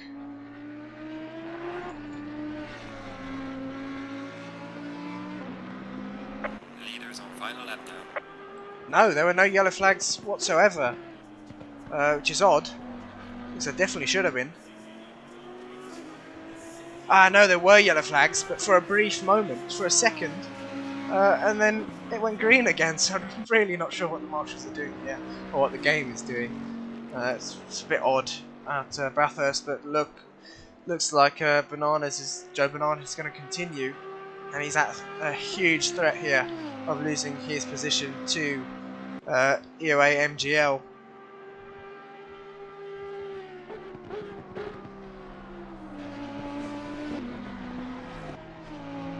And what's the gap between these two? It's going to come down every single corner. It's only a few seconds now. But I assume Joe Bananas is going to, well, he's going to have to keep it out this for this lap, because this is the last lap here. Lager's going to, surprisingly, if he doesn't lose the car here, or anywhere else, he's going to take the race. Win. Still another sector to go though. And let's see the gap between these two. MGL now trying to get this move done. It's going to be so close between these two. He's easily going to get this move done on the back straight. The ClayChamp and the Devil Sun into the pits. Oh, that would be fuel. The Devil Sun's timed it wrong there. It's miscalculated, sorry. It's not damage, it's definitely fuel. ClayChamp's coming for damage. But Lager is approaching the chase now. Joe Bananas still... Yeah, he's going to lose his position now, coming down the Cormod straight.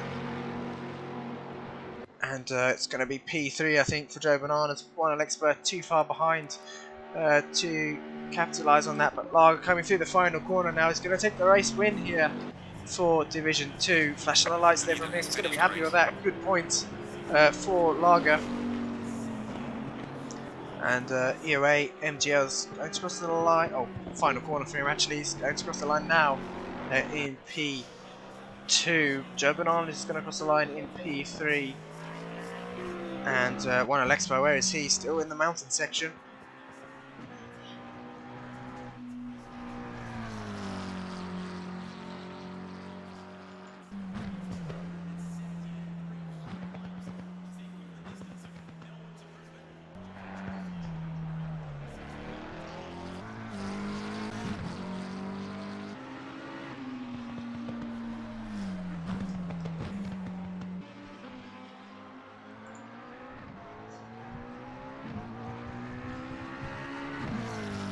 But yeah, one Alexpo's in a comfortable position at the moment. The Devil's Son, after fueling, he's still held on to P5, which is pretty good for his points, his championship as well.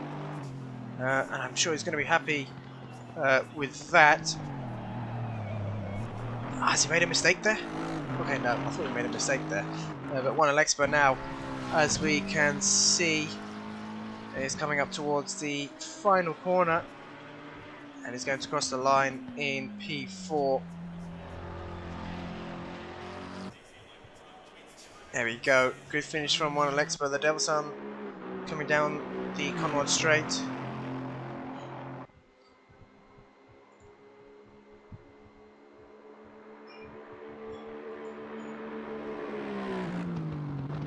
Is going to cross the line in what would have been P5. Oh, what's happened there?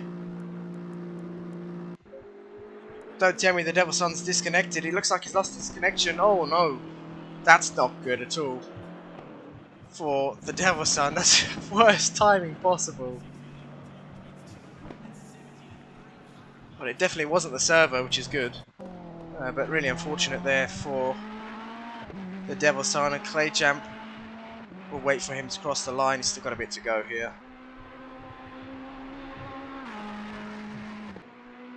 Yeah, what an interesting race. Yeah, and that was a DC, unfortunately. John Wells there showing support for Lager. Yeah, extremely bad luck for the Devil's Son. On the last lap, he only had 2 more corners to go.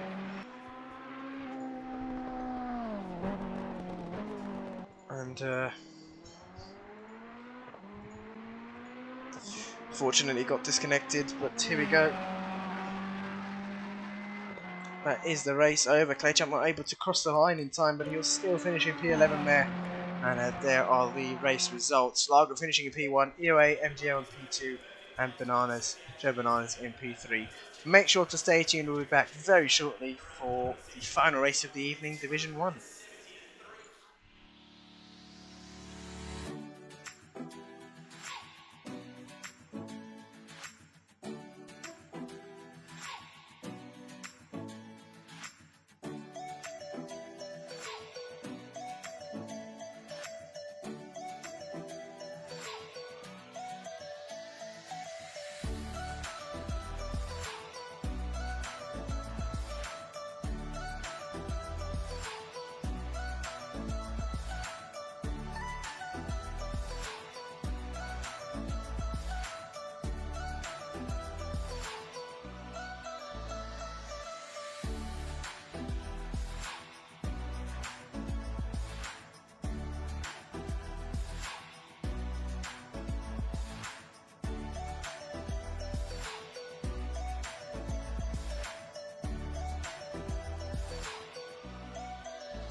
just come.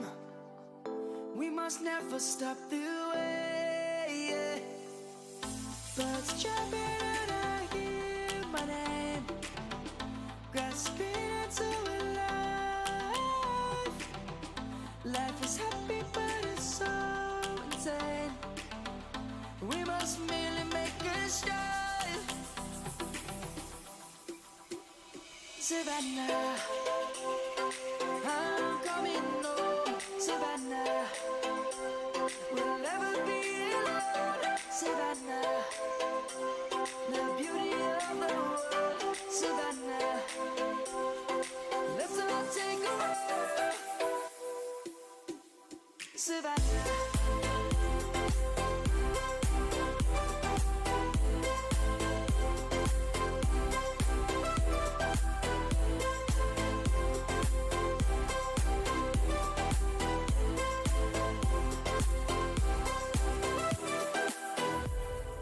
Lion's gonna come. The birds have just begun. We will always take a stand for the people, for the land. Let's go back to when we were young. For the animals we stand. Let's go back to when trees were swung. Kids across the land. Savannah, I'm coming home. Savannah, we'll never be alone. Savannah, the beauty of the world. Savannah, let's all take a walk.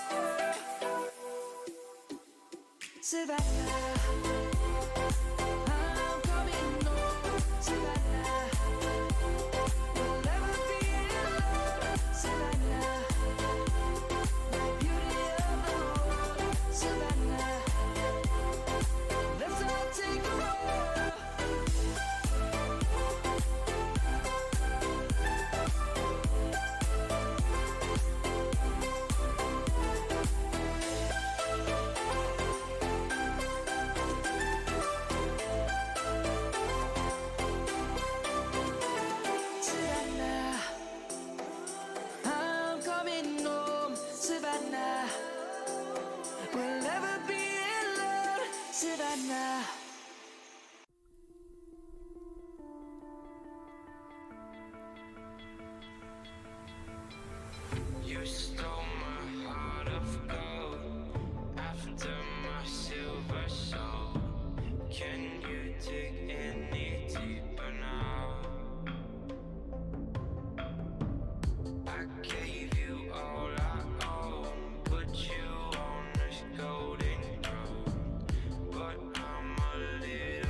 too generous. Now I've learned to never help you out.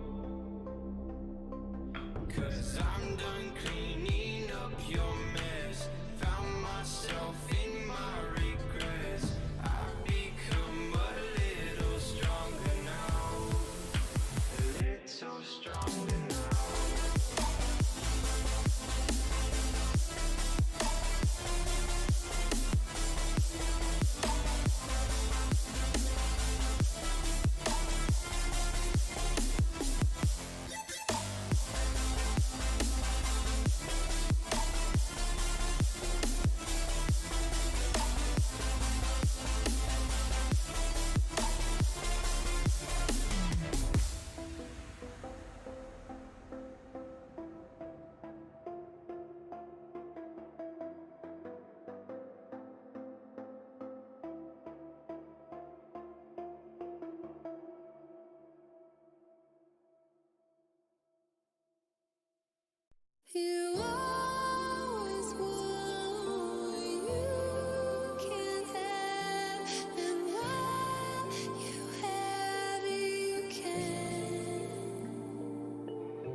to say, and I will find my way.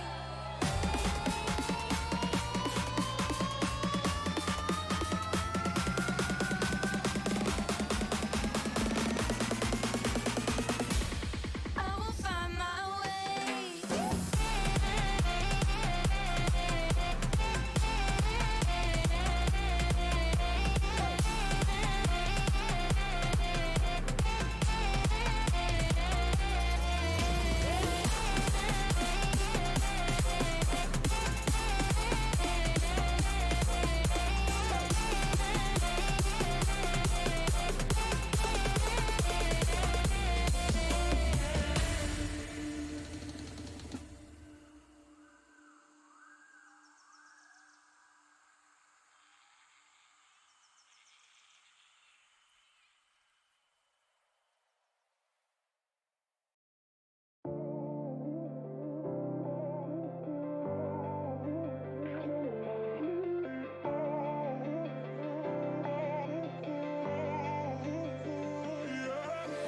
Ain't no love like real love, but it goes so fast. All tied up like a captive. I'm on to you. Used to pay my mind like standing on rainbows, playing it cool.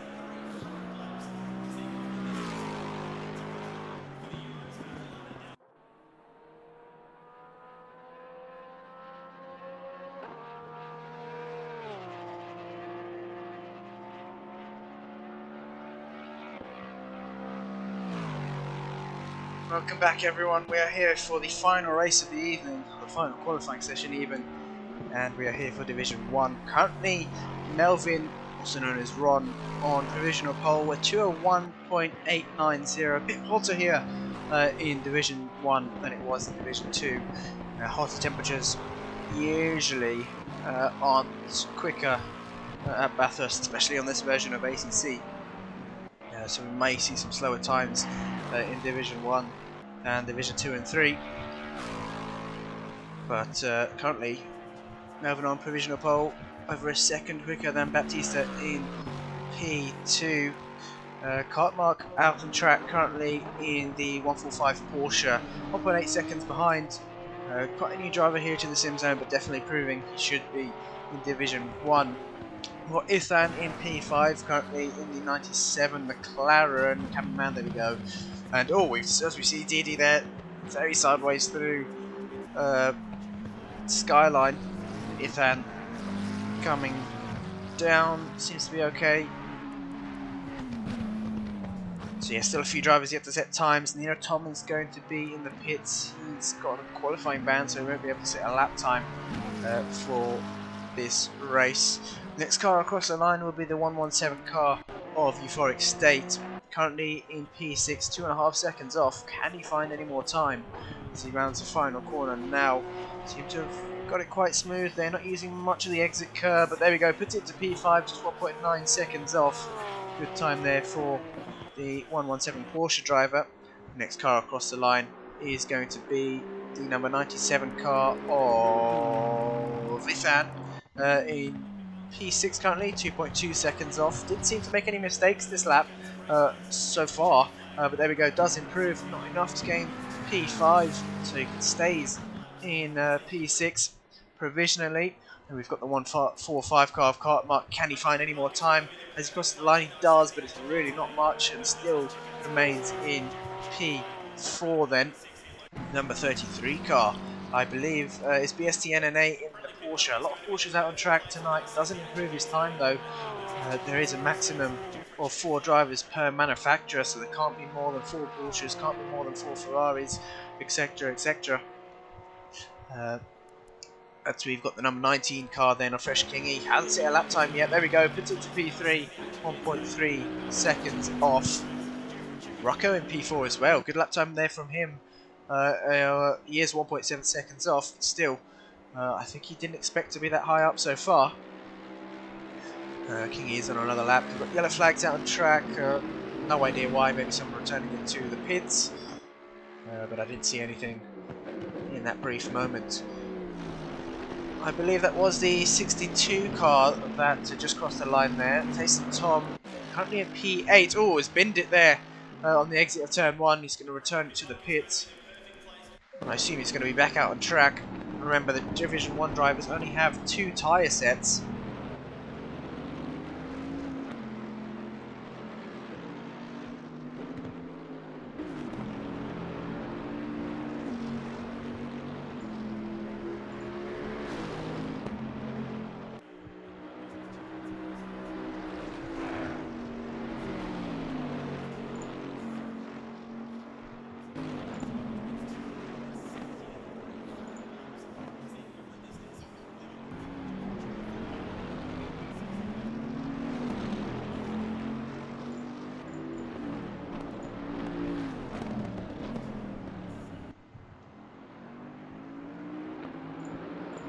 But here we go.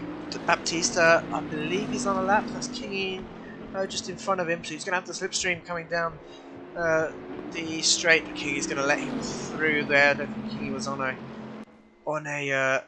either a quick lap or he's on an out lap there. So, oh, Cartmark puts it into P2, just 8/10 off. Quick lap time there from the 145 Porsche driver, but Baptista will be the next one to cross the line. So let's see what he can do. Currently 1.2 seconds off.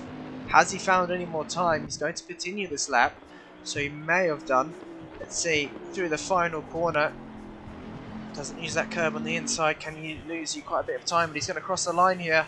And no improvement there for Baptista. Kingy's just a 10th off in P4. The Lexus of Melvin really strong tonight so far. Lexus is quite a good car at this track, especially in 1.7, but 36 car, I believe that is Deedee. He's down in P15. A few drivers yet to set a lap time. SVW, Deedee and Paul haven't set a lap time yet. But Deedee coming down, I think, is on a valid lap. Let's double check. Yes, he is. So he's going to set a lap time. Whether it be a banker lap or not, doesn't really matter. At least he'll set something as he crosses the line now. There we go, puts it into P13. And he has a couple more opportunities to improve. Melvin back out on track. It's quite surprising. He's using up his tyres. Not really what you want to be doing. Don't think that's wise of Melvin to do. But I think that was Hoshi that crossed the line. Yes, it was. Hoshi into P10 there, 2.6 seconds off. I believe the only Aston out on track. Yes, the only Aston here in Division 1's on the grid tonight. I think we only have one on the lineup anyways. Let's just double check how many Astons we have. Yeah, just one Aston on the lineup anyways, so not really surprising. Don't usually see that many Astons. There are a couple in Division 2 and Division 3. But oh, Hoshi hitting the wall there. Maybe an invalid lap for him. If you do hit the wall a bit too hard sometimes, it can invalidate your lap. But that was BSTNNA crossing the line. Does improve into P11. The number 5 car of Baptista currently out of track, coming down towards the final corner. He will have one more chance after this to improve, but will he need it? Let's see as he comes across the line, and he does improve, puts it into P2, just 4/10 off, 4.5 tenths exactly actually, off of Melvin in P1. And then we've got the number 23 car of... Is there a 23 car? Of course there's not. What car was that? I'm absolutely blind. I think it was a 33 car actually. Of BST... No, it wouldn't have been. Maybe it was the 25 car. I think it was the 25 car actually. Of Misantos. Whereas Euphoric State then coming through the final corner. Currently 1.9 seconds off. He's going to cross the line now. And no improvement there. He's got one more chance. This will be his last chance to improve. The STNNA coming out the pits. He won't have another chance to improve, so pretty pointless Oh, that's not BSTNNA. That's another Porsche driver. I think that's Cartmark actually. BSTNNA in the wall there. Yeah, Cartmark coming out of it. It's pretty pointless. It's gonna wear his tyres down even more. He won't have another chance to set a lap. So yeah, I'm not sure why he's going out on track. A bit of a mistake for him, I think. As I mentioned earlier, the drivers only have 2 tyre sets, but the top 4 within a second of each other here in this qualifying session. SVW and Paul Moy still out on track. SVW crosses the line, still hasn't set a lap time. He's got one more chance to do so. Just setting a banker lap even. Trying not to hit any of the walls, but that is the Mercedes driver of... Who's that? That's Paul Moy stopped on track, so he won't be setting a lap time in this qualifying session. Well, he won't be able to at least. Who's the next car to cross the line? The number 5 car, Baptista. All he needs to do is find 4 tenths. I say all he needs to do. It's not easy, but let's see if he's done it. He's not going to return the car to the pit, so I think it may be an improvement here for Baptista as he comes through the final corner now. No mistakes there. And he's going to cross the line with an improvement. Oh, so close. Just shy of 1/10 there to Melvin in P1. Cartmark's going to be the next car across the line, coming down towards the chase.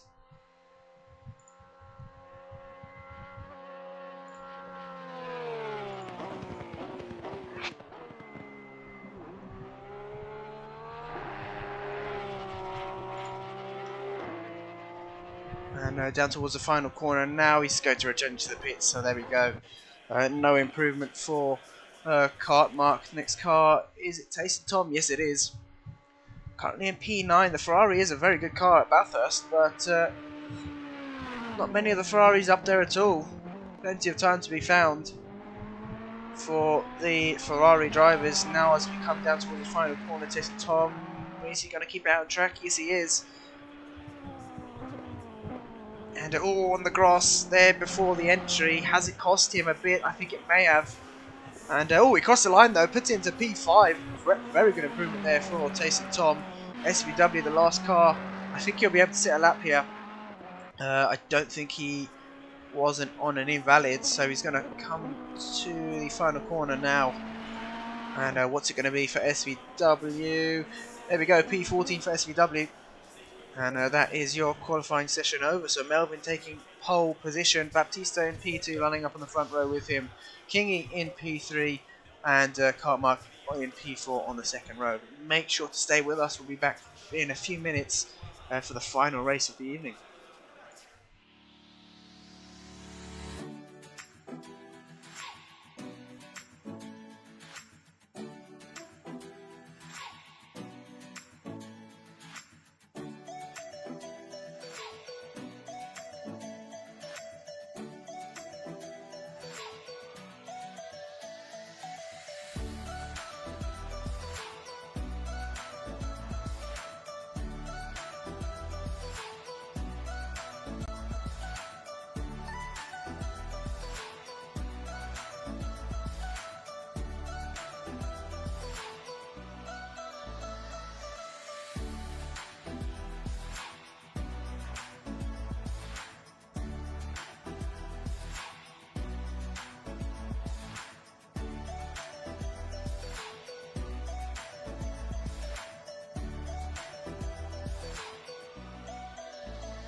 Okay, we're back after a few technical difficulties. We had the server crashing on us for some reason.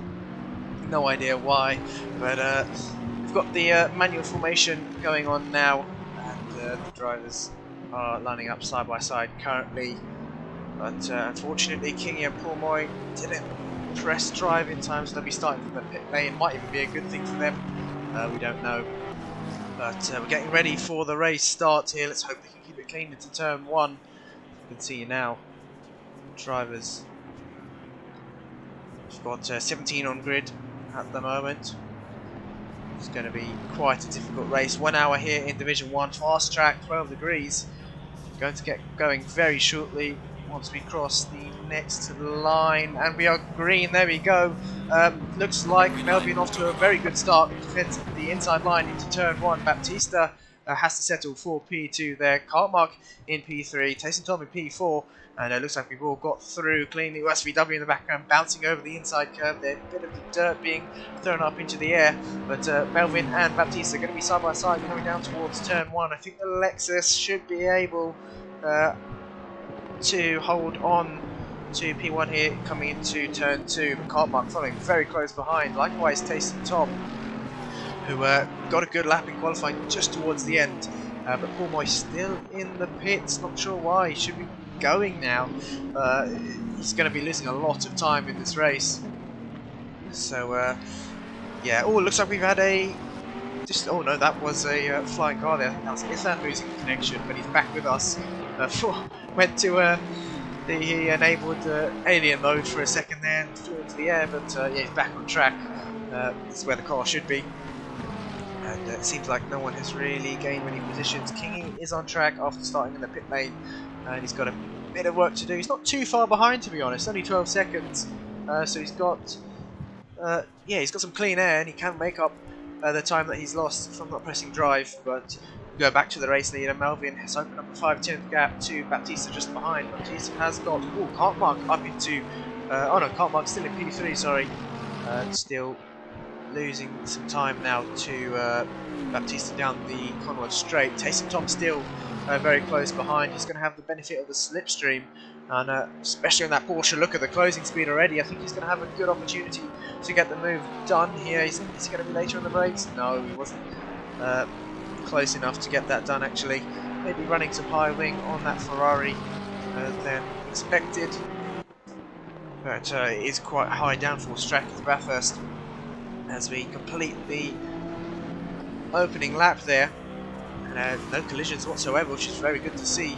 Looking further down the field, the grid is so close together still. Euphoric State in P7 just behind Ethan there, and they've got Rocco in P8 just behind, who is slightly gapped BST-NNA in P9, Hoshi in P10 in the Aston, Kenny in P11. You can hardly even see his car, that's how close he is to Hoshi as we come down this, not the start finish straight, but this long straight before turn 2. I'm not exactly sure what it's called. Kenny's going to have a look at down the inside. It's just a bit of a dummy. Didn't seem to want to go for that move, but just playing it sensible here on the opening few laps as we go up the mountain once again. Melvin already with a nearly 2-second lead. Baptista gapping Cartmark, but Cartmark has got Tayson Tom all over the back of him, and actually he's lost the position. So Tayson Tom up into P3, Cartmark down into P4, and he's got Miss Santos very close behind. Ithan even closer. Look at this train, they are so close to each other. One mistake from one of these drivers could end up in disaster for a lot of them. This is where we've seen most of the accidents happening, is through Skyline. It's so easy to lose the car there. I think definitely one of the most difficult corners of Bathurst. But here we go. Looks like everyone has got through without any hassle. Paul is now on the track, so good to see. But where is Kingy? Oh, there's a car. That is Pourmoy there, who's lost the car through Skyline. And he's into the wall. He needs to get that moving. There we go. He's got it moving. Kingy, has he picked up any damage from that? I don't think so. He managed to avoid that. Yes, he did. But still about 12 seconds back to the pack just up ahead. So he's got some work to do here. Maybe he might go for an early pit stop. We don't know. or considering he's in clean air, might go for a late one. It just depends on what the rest of the field do. And we'll go back to this battle. Look how close it is. Santos now into P4. He's got that move done on Cartmark, so Cartmark down into P5. Look at the train behind him. I think Ethan's going to have to go defensive into turn 1. Look how close a Euphoric State is behind him. And this train, this battle continues as we head onto the second lap here at Bathurst. Now the pit window opens in 15 minutes. They've got plenty of time before that pit window opens. So at the moment, pardon me, it's going to be battling out on track. Some good hard racing for another 15 or so minutes before we start to see some drivers pitting. And oh, is that Euphoric State up against the wall slightly there? It looked like it, but maybe not. There's no damage on the right hand side of his car. The camera angle's way too far at the moment to see. But it looks like he's going to go for a move on the inside there of Ethan. No, knows better than that. Can't really go for a move in the mountain section. We've got a car off, I think, in the back. Is that? No, that looks like Kingy. Just off there. The number 15 car. Is that a number 15 car? It's Hoshi, who's had an off somewhere. Oh, he's got some heavy damage there. He's definitely lost the car. And he's going to need to return that to the pits. Possibly outside the pit window, unless he can keep it going for another 15 minutes. But yeah, he's definitely hit the wall somewhere. Unfortunate for Hoshi. And oh, he's going to hit the wall once more. This race has gone from good to bad. That's Kingy passed. Disaster for Hoshi. Didn't look like there was any contact with anyone, but oh, that's Rocco down the inside there of Euphoric State. He's going to get that move done coming through the chase. Alexis has the legs on the straights there, and he's used that to his advantage. Up into P7 he goes, Euphoric State down into P8, and this pack is slightly spreading out now. Let's go back to the race leader, Melvin, who's got a 2.2 second gap to Baptista. Definitely can't rule him out though. Still managing the gap, and Baptista, one of the fastest here in Division 1. Bentley's quite a good car at Bathurst. Likewise is the Lexus. Two big cars there battling out for the top spot. But Tyson Tom just 5.5 seconds back. Deedee into the pits now. I think he's picked up some damage as well. Yes, he has. Doesn't seem to be too much. Reckon he could have kept that out, but maybe wonky steering, we don't know.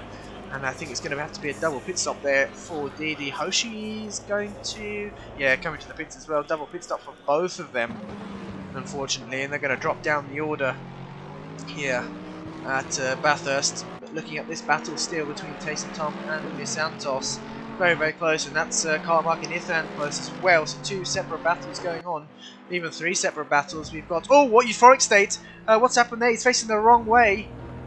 Looks like he's got some damage on the rear. Maybe got tagged by someone from behind. I'm not too sure there.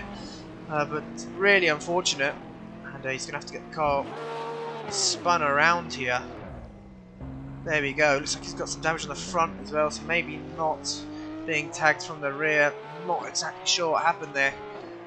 But really unfortunate to see. Oops. Let's not bring that on board up. There's none there to show just yet. Let's quickly see if we can grab some onboards from the drivers.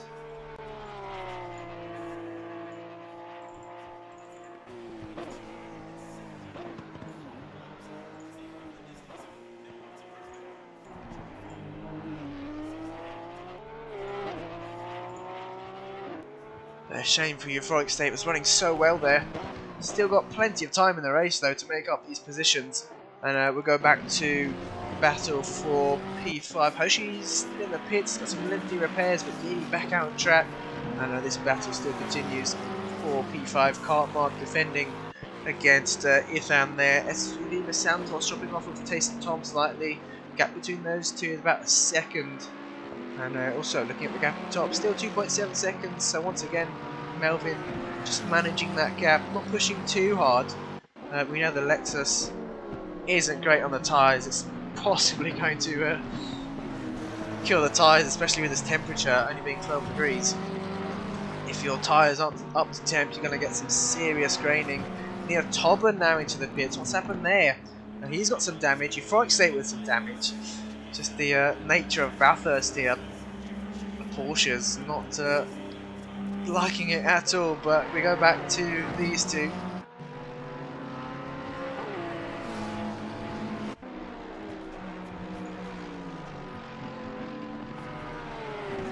Andrew in the comments saying Melvin is flying. Yeah, definitely he's got a good lead there, but Baptista hot on his tail. Even though he's 2.5 seconds behind, he's not losing any time now. As we are almost 10 minutes into the race. Looking further down, Olyar luckily got gifted with the disconnection. He wasn't able to make the race beforehand, but after the disconnection being delayed, after the server disconnection, sorry, and the start being delayed, he was able to jump in, and he's started from the back, is now into P10 already. Hasn't put a foot wrong yet. Kenny there in... Oh, what's happened to Rocco? He's down in P10 now. Yeah, Rocco, P11, sorry. Rocco's dropped down the order, something's happened to him. He doesn't seem to have any damage on the car. He may have just lost it, but he's been lucky somewhere. Yeah, he's definitely been lucky. But Olyar looking to get this move done on Kenny. Is Kenny just going to let him through? Yes, he is. So, Kenny giving up that position quite early. Maybe just doesn't want to fight too much. Wants to gain some time on the cars up ahead, which is understandable. Very early on into the race still, but oh, battle for P3 once again. Jason Tom and Miss Santos. Very close to each other, just a few tenths between the two. The Mercedes and the Ferrari, both very good cars at Bathurst. Just depends on the driver now. And it's so easy to make mistakes here. We've seen that already in Division 1, already in Division 2 and 3. Just how crucial it is to keep your nose clean. And not push too hard. Oh, a bit of a collision there with the wall for Cartmark. I don't think he's picked up too much damage, but yeah, it's just crucial to keep your nose clean and not to push too hard on these opening laps, because if you push too hard, you're going to be hitting those walls quite a lot, especially with the heavy fuel loads that these drivers have.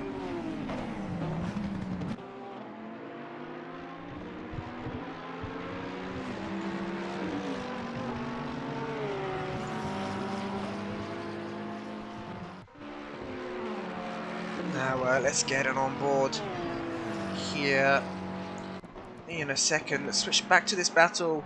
Looks like Kenny has dropped back slightly, but look how close Olyar is to BST NNA. He's going to get that move done coming down towards the chase. Porsche just a sitting duck on the straights, really. Deedee into the pits once again. What's happened here to Deedee? He seems to be hitting the wall quite... Oh, he's got some heavy damage. I really don't think he's enjoying Bathurst at all, but that is Kenny around the outside there of BST NNA. Good move there by Kenny. And BST NNA not able to fight back here. Yeah, like we said, the McLaren of Deedee struggling quite a lot in this race. Bathurst definitely not an easy track, especially if you haven't had much practice. He's going to drop down the order though once more, and we go to this battle. Look how close these two are, Cartmark and Ithan. Ithan's been waiting patiently behind Cartmark, applying the pressure since pretty much the start of the race. They've been inseparable. We've also got this battle between Jason Tom and Santos, and you can see there in the background that's Cartmark and Ithan, who may be catching up to these two up ahead. So Ithan maybe not battling too hard with Cartmark in a bid to catch up Jason Tom and SVU Miss Santos. Paul Moy now into the pits, and Lazy Cam with the comments. Oh, look at that, Lazy Cam with the comments earlier. So yeah, this is definitely one of the busiest pit lanes on the calendar, or in the world really. Bathurst has got A very busy pit lane, not the easiest track on the calendar, and Cormans is going to be in the pits once again for some heavy damage there. And let's look further down the field. Where is Kingy? Seems to be running well. That's Euphoric State. No, that's not Euphoric State. That is someone else behind him. I believe it's a back marker. And Nino Tobin there is behind him, who did return to the pits for some damage repairs earlier on. It looks like he's picked up some more. He's running in P14 at the moment. But looks like Rocco is closing in on SVW after Rocco's mistake. Let's bring up the onboards now. There we go, we've got them working. That is Ifan, who seems to be close to Cartmark. And oh, I think it's like mistake there from Rocco. A bit of dirt on the exit of the final corner. But yeah, that's Rocco closing the gap to SVW at the moment. Or a bit of a wiggle once again. We also have Ethan closing the gap to Cartmark, and then SVV Santos closing in on Taste Tom. So quite a few battles early on in this race. SVW is going to let Rocco pass there.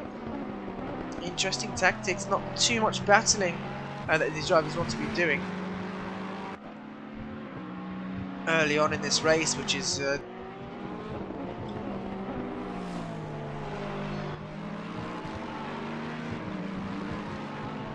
quite a sensible move for some of these drivers.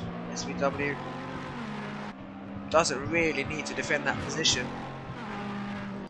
He wants to work with Rocco to catch up guys ahead. BST NNA is just 5 seconds up the road. That sun's really going to be in the driver eyes. You can see there on the right hand corner of your screen how much the sun is in the eyes of Rocco. Unbelievable. But we go back to this battle. Ifan and Cartmark battling out for P5.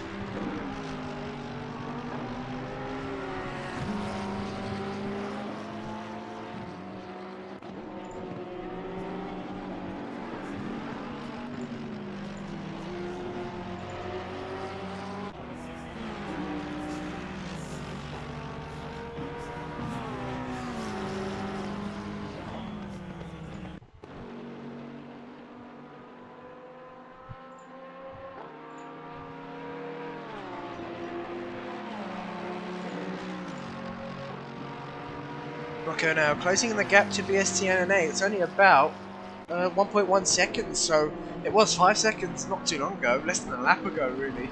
And BSTNNA maybe struggling with some damage or just pace in general here at Bathurst, not too sure. But we're currently focused on this battle between Ithan and Cartmark. Cartmark with a slight mistake there, I think. Ithan not able to capitalise it, really not much space to get a move done in this mountain section, all the way back out on track after those damage repairs.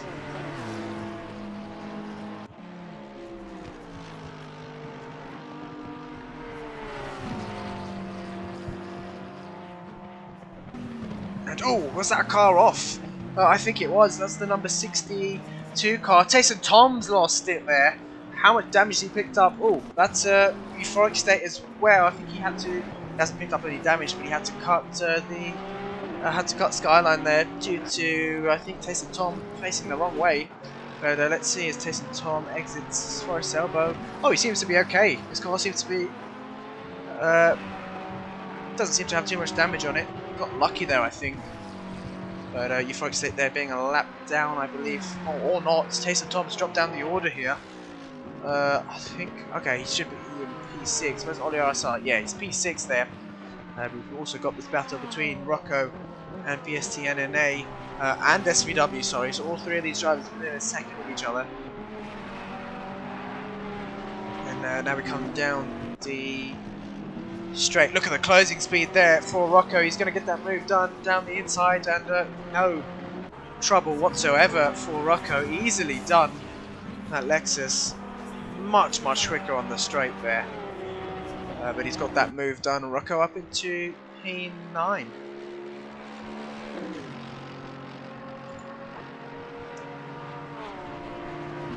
So let's see where Rocco is now. Yep, there we go, coming down.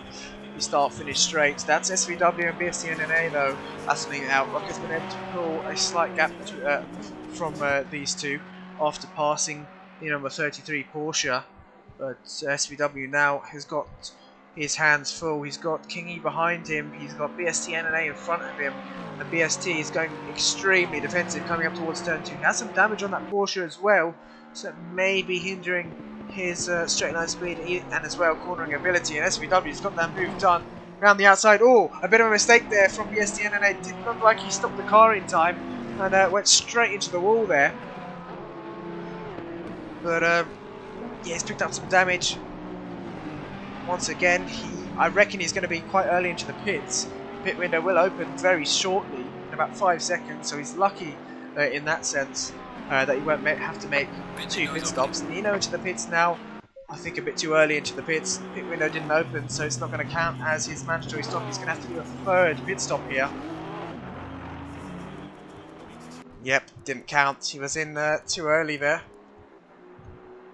And he's going to have to do another one, so may even lose a position to Paul Moy or Nino. But obviously, Nino, not much practice for this one. Has been on PC quite often. So, yeah, wouldn't really expect too much here. Oh, a bit of a mistake, and he's going to go head on into the wall there. Oh, maybe another pit stop. Luckily, the pit window is open. But we've got yellow flags. I think that may have been for Nino there. And he's not going to be happy with that. Euphoric State now into the pits for his mandatory stop. BSTNNA's, I believe, has been passed by Kingy. So Kingy up a position into P11, making some gains here. After, of course, having to start in the pit lane. And yeah, BST into the pits. Had the earliest opportunity he could take. Bit of a sketchy pit entry there as well, but Cartmark has been pulling away from Ithan. The gap's now 2 points, well, was 2.2 seconds, now 1.8 seconds. Jason Tom, after his mistake, has dropped back slightly, almost 3 seconds behind Ithan.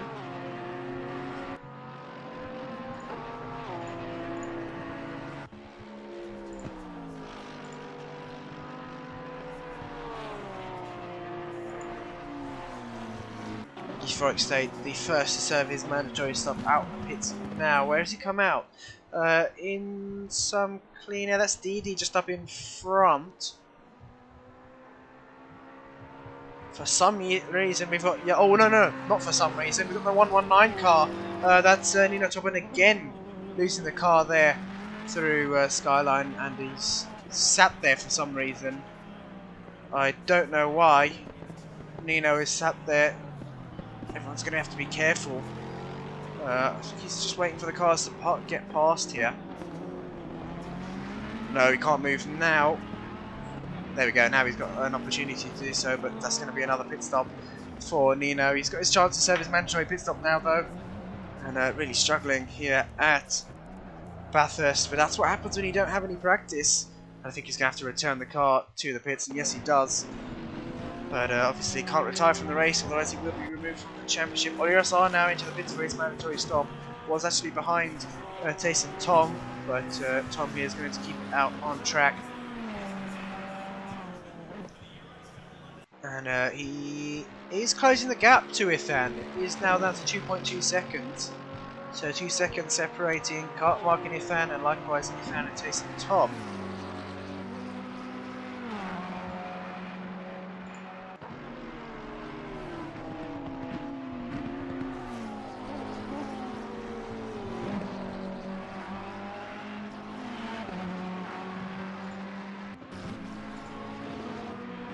Moshi into the pits for his mandatory stop. And we've got blue flags here. We've got the number 1 car. That's Melvin. Showing blue on the map, maybe because of an invalid lap there. Shouldn't really be showing that in the race, but Bathurst it is, I guess. Yeah, I'm not sure why his blue flag's being waved. Really odd. If we look at any of the other cars, they're there's no back markers. Oh, there is one actually. That seems to be the number 33 car of BSTNNA there, who's just had to let, I think that's Kenny through? I believe it is.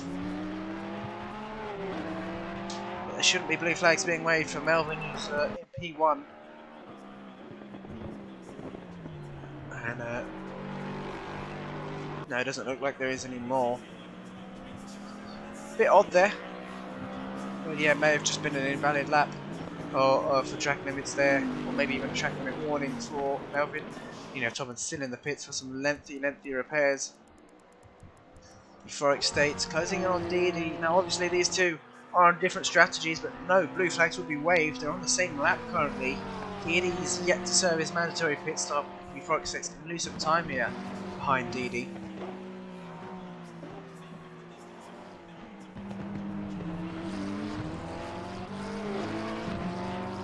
Chasing Tom now in the pits for his mandatory stop. Deedee still holding his own here.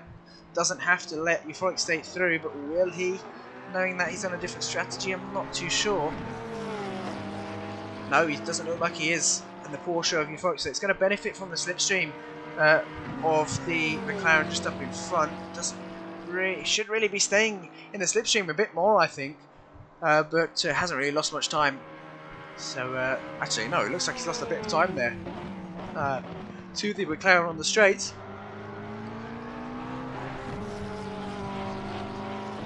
And Deedee looks like he's going to go into the pits now. No. Maybe he thought about it. But he's going to continue there for another lap, bouncing over the exit curb for the final corner.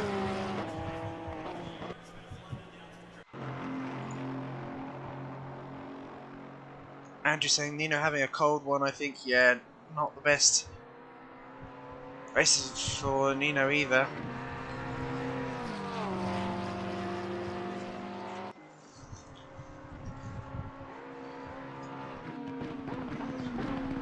He needs to get out the pits as soon as possible. Euphoric State still not able to get past Deedee here. There we go, Nino now out the pits. Euphoric State losing seconds here to Deedee. And he's going to get a bit frustrated, I think, as Euphoric State knows that they're not on the same strategy.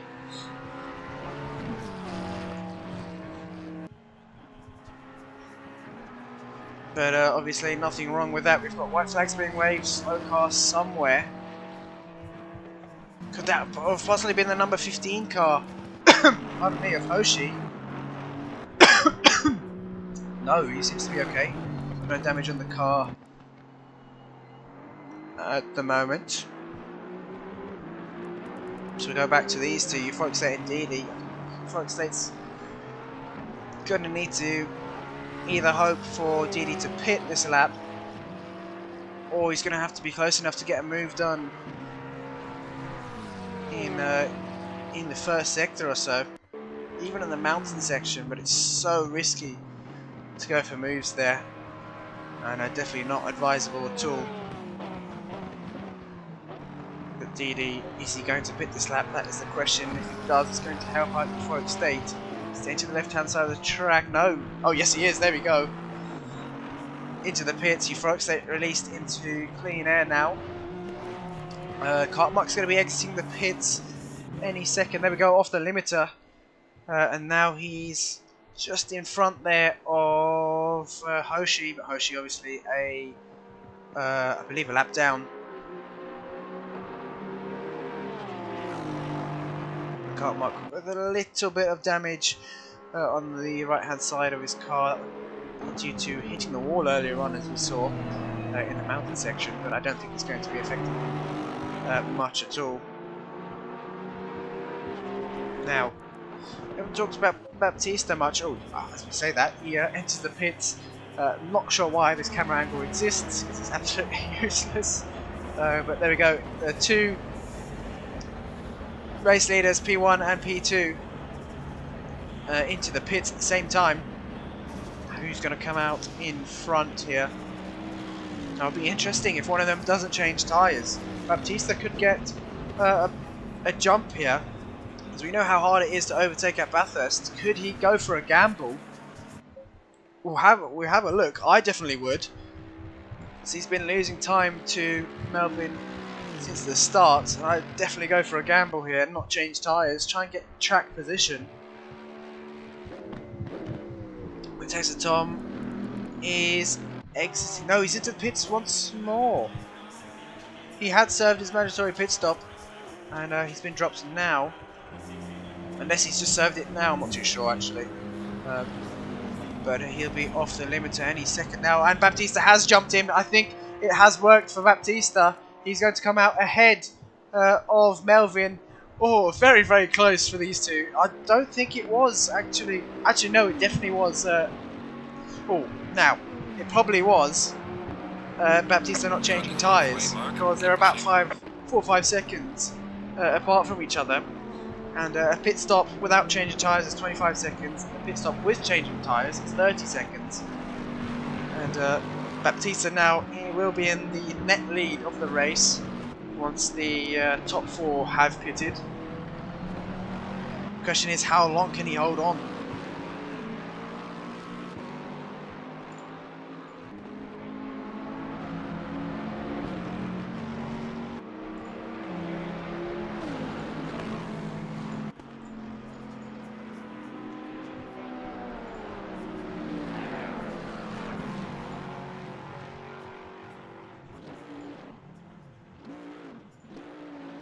Oh, Baptista with a huge mistake there.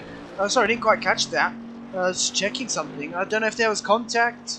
Let's just double check. Sorry, but that is, yeah, Baptista with a huge mistake. Let's quickly check if there was contact.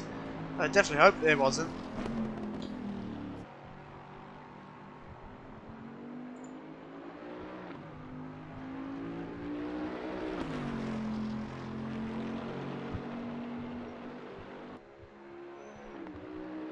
No, there wasn't contact. It was Baptista just took too much of the inside curb and lost the car by himself.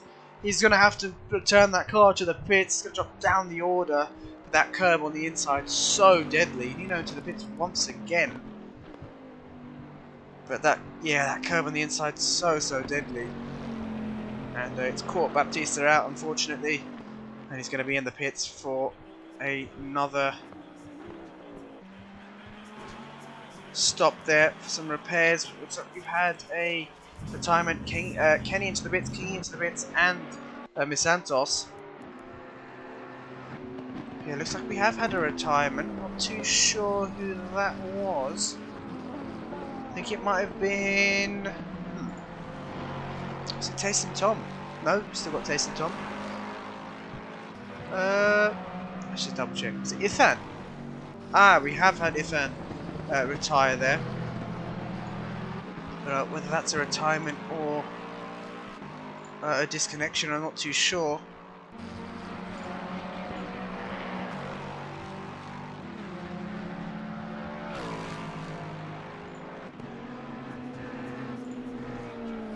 Ah, no, he's disconnected, unfortunately, as Ithan. Really unfortunate.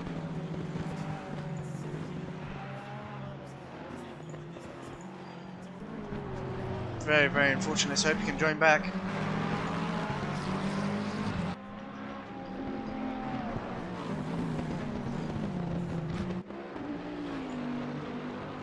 But, oh, looks like a stop go 30 for Euphoric State. That may be track limits. I didn't see him in the pits again. So it could be track limits. Melvin now getting past Taste and Tom there. But Kingy still yet to pit. Baptista still in the pits for his repairs. Oof, look at that car. Completely damaged after that mistake he made. Paul Moy still yet to serve his mandatory stop. 6 minutes left to go.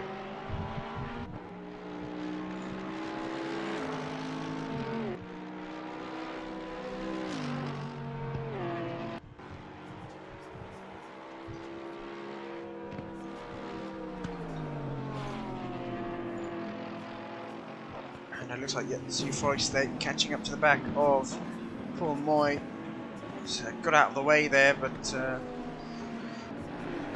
yeah, I think that was probably the best thing to do for Paul. He tried to give the position to Euphoric State into Skyline, but made a bit of a mistake and then had to take the escape there.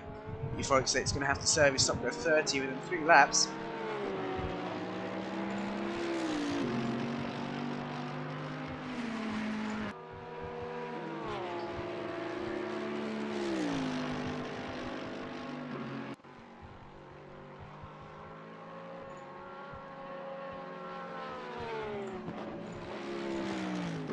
And is Paul Moy going to pit this lap? I'd advise him to. If not, he's going to be yep, there we go. Paul Moy diving into the pits. I think that's Euphoric State likewise into the pits as well. So he's going to drop down, maybe lose a position to Deedee. I'm not sure where Deedee is on track at the moment.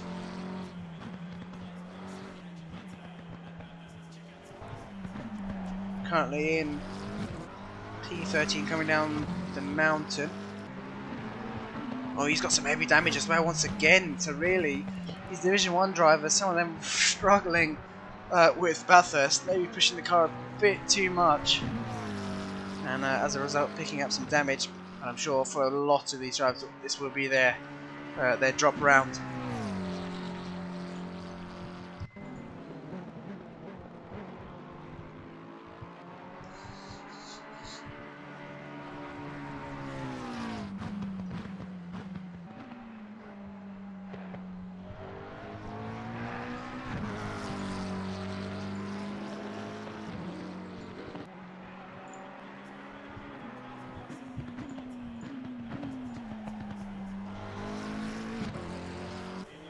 Deedee's going to keep it out on track. Where is Euphoric State? He's just exited the pits there. And that is our race leader, Melvin. Well, net race leader. You know, Tom back out on track. Paul Moy still. Oh, he didn't serve his mandatory stop there. We saw him into the pits. Oh, a big crash there. That's Baptista, I think, into the wall once more. Really struggling with the Bentley now. Maybe due to the fact that his tire. Oh, he's hit the wall again. Really struggling with the Bentley. I think maybe the tyres now giving up on him. Obviously, we only have 2 sets here. He's going to get given the blue flag for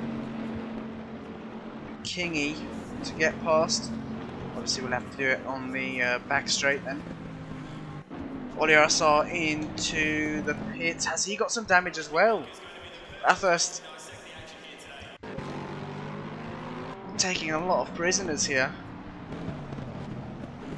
Paul Moy obviously did go into the pits but hasn't served his mandatory stop.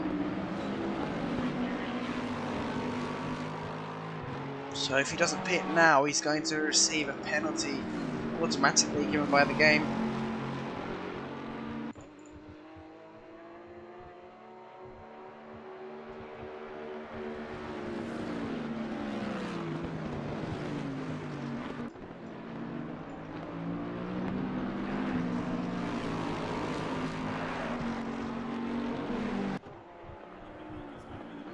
And that's Kingy into the pits for his mandatory stop. Let's see where he comes out.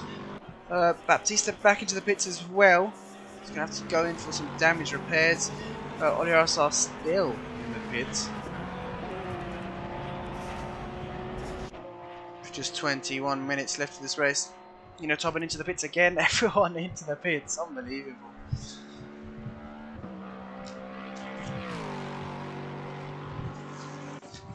I think a lot of these drivers will be having to practice Bathurst a bit more.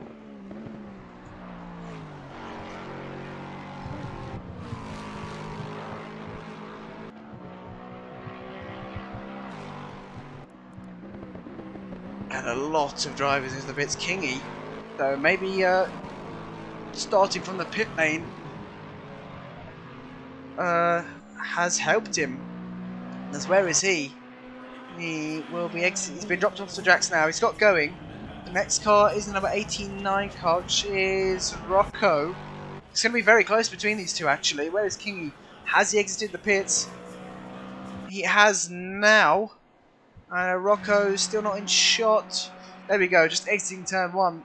So Kingy up into P4. Where's Kenny even? No, so Kingy down into P5. Or up into P5 even. After starting from the pit lane due to not pressing the drive button in time.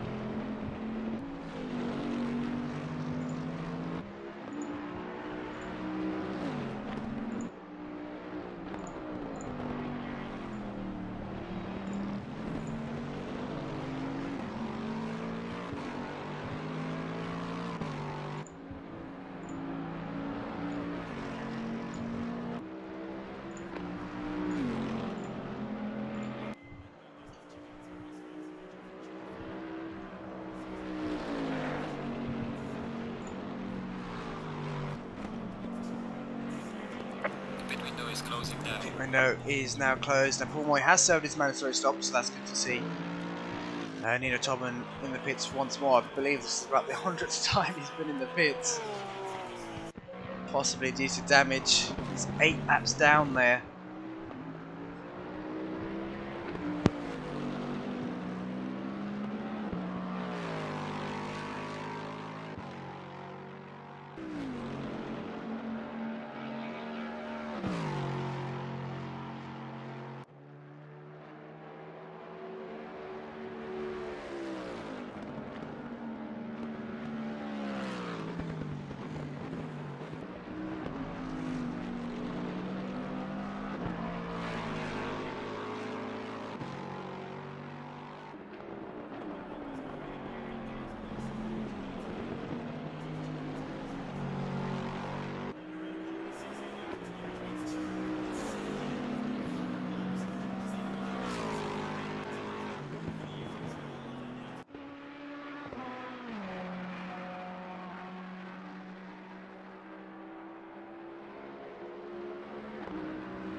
Feel a bit spread out now. I think the closest two are Kingy and Rocco, just 3 seconds apart.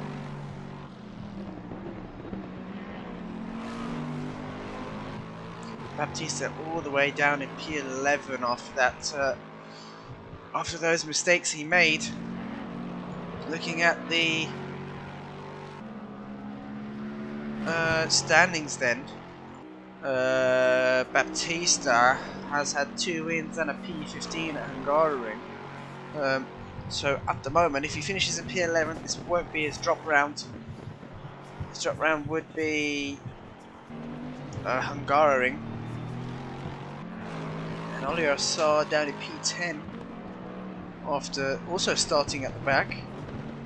So still some good points for him. Currently P2 in the championship is Oliver Saar, just 11 points behind Kingy, who's leading the championship on 179 points. Kingy up into P5 after starting from the pit lane. The Baptista on 167 points, so just 12 points behind Kingy and 1 point behind Oli RSR. Looks like Oli just 1 position ahead of Baptista. Is going to hold on to P2, or hold on to that position ahead of Baptista, but Melvin currently in P4 in the championship on 166 points. If he is able to take this race win, I believe he'll be going into the next round as championship leader. Next round being Zandvoort.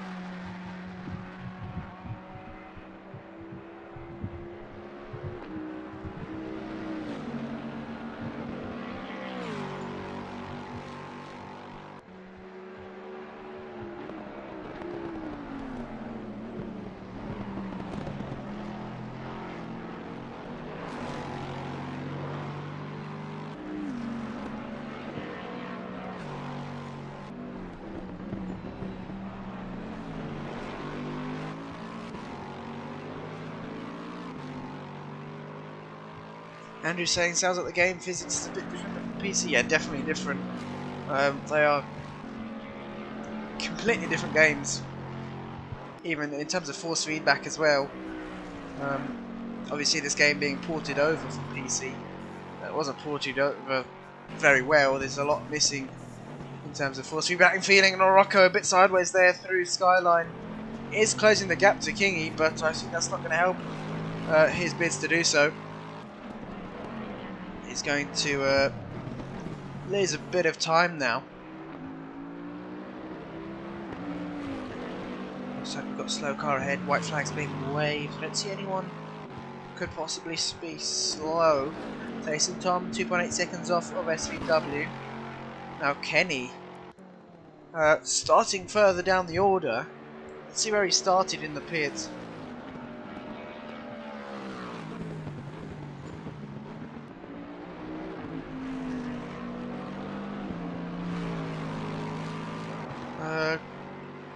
Kenny started.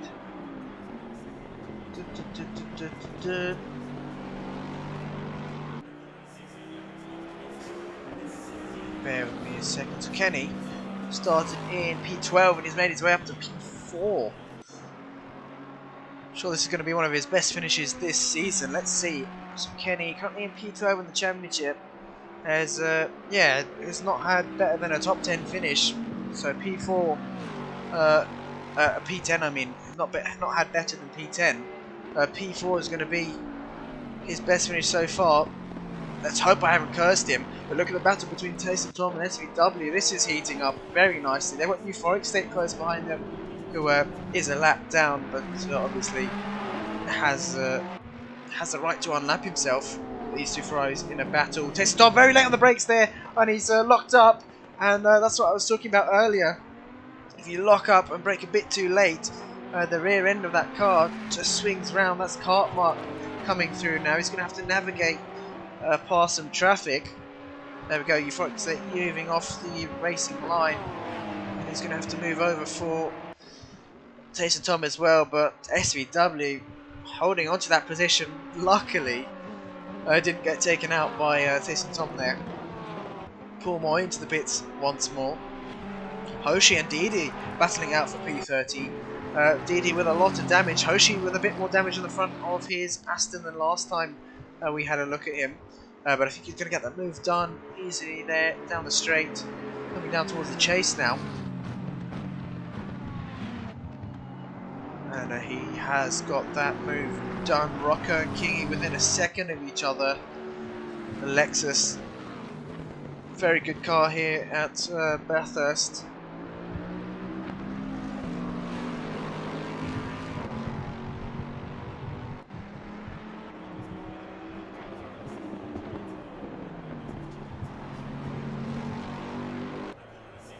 Now we come across the line here. The gap is 6/10 between the two. But yeah, in terms of having to use a different setup, not really. I think the main thing you have to change is pressures, because all our setups are made on PC and they work brilliantly on console. There's not anything you really need to change apart from tyre pressures. So yeah, you can have setups that work across versions. It's been proven by us really. But Deedee into the pits for his damage repairs. Hoshi's going to keep it out on track. Still keep an eye on this battle between Kingy and Rocco, but looks like Tyson Tom's got past SVW there. So SVW must have made a mistake in the mountain section somewhere. Now he's got Euphoric State behind him. Oli Assar is catching up as well. And Oli Assar at SVW will be battling for a position. I think Euphoric State may have to move out the way here. There we go, moves out the way perfectly. Well done to Euphoric State, and that's not going to lose Oli Assar any time whatsoever. He's going to hunt down SVW in P9. Back to this battle for P5. Rocco is closing the gap to Kingy. How long can Kingy hold on for? Gap's been about 6/10 for this lap and the last lap, I think. So still 11 minutes left of the race to go.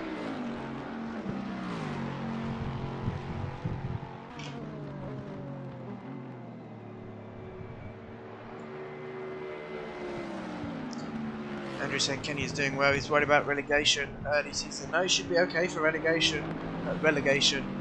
He's currently P12 in the championship, and only bottom 3 get relegated.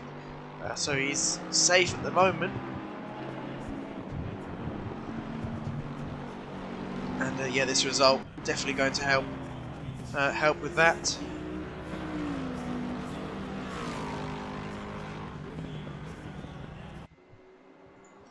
But still 10 minutes left of the race to go. Anything can happen. You can see that's Kenny just up in front ahead of Hoshi.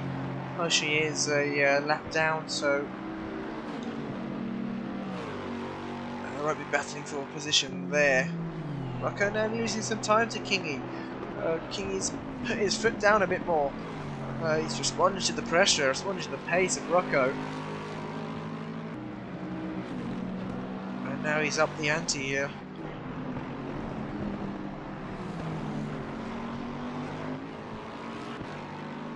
1.5 seconds between these two, unless Rocco has made a mistake, which we didn't see. Very likely to have made a mistake when he's pushing that car to try and catch up to Kingy. Kingy only 4.6 seconds back to Kenny though. Is there enough time in the race for Kingy to catch up? Or once again, Rocco a bit sideways there through Skyline. SVW on the back of Oliver Assar now. Although he's lost some time actually. Yeah, that's Oliver Assar on the back of Taysom Tom. Let's see. They're side by side, I think, coming down towards the chase. No, Oliver Assar's got the move done there, and Taysom Tom down a position into P9. That is Euphoric State there, who is going to have to let Taysom Tom through, I think, unless he can pull away. Obviously, you're not allowed to unlap yourself if you can pull away significantly from the driver behind. Yeah, and yes, the gap between Kenny and Kingy is coming down. A bit difficult to say there, Kenny and Kingy. A bit of a tongue twister.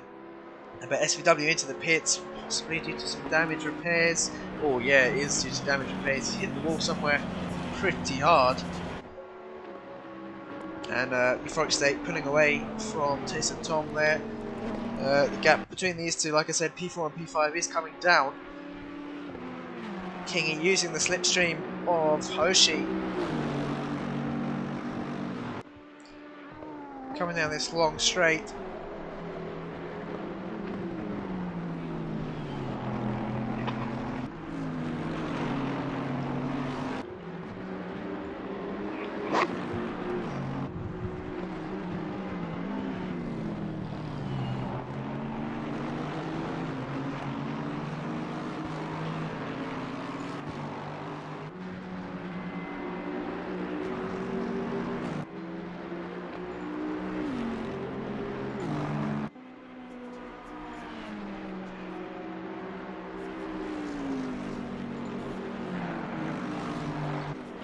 But 3 seconds now is the gap between Kingy and Kenny as they come through Skyline. Do the Dipper, I believe that is. And then towards Forest Elbow.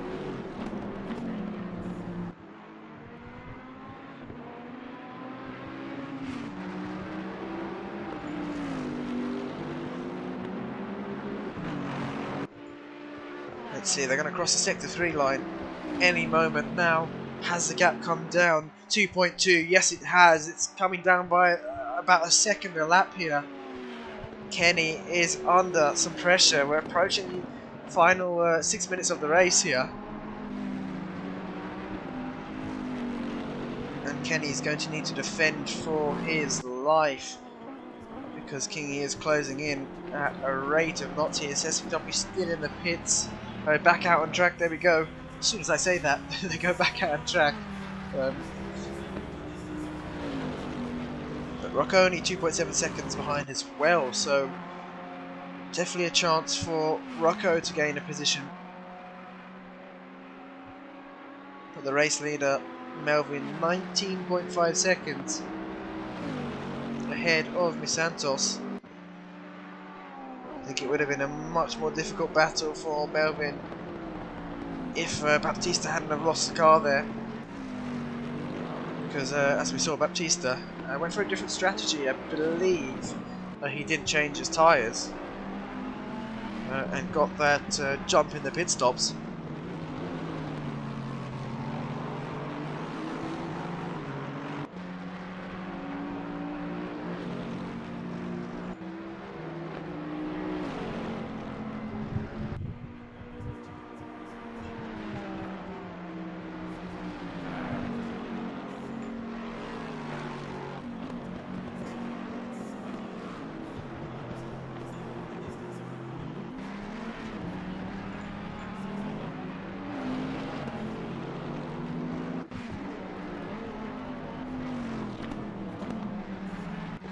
.5 seconds now as a gap between these two. I think Kenny has slightly picked up the pace after watching that Delta come down. It seemed to have yellow flags there. That is through on the exit of Forest Elbow. That's the 117 car of Euphoric State. Oh, heavy damage there for Euphoric State.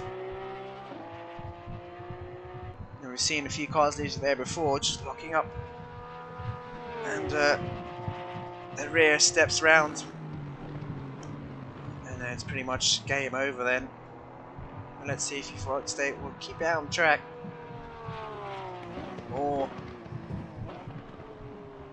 no, I don't think he's going to. Definitely don't think he's going to keep it out on track there. Struggling to get the car stopped. He's definitely going to have to return that car to the pits, I think, for some more repairs. Yeah, there we go, into the pits. And Kingy, where is he? 2.2 seconds once again to Kenny. Kenny managing the gap here.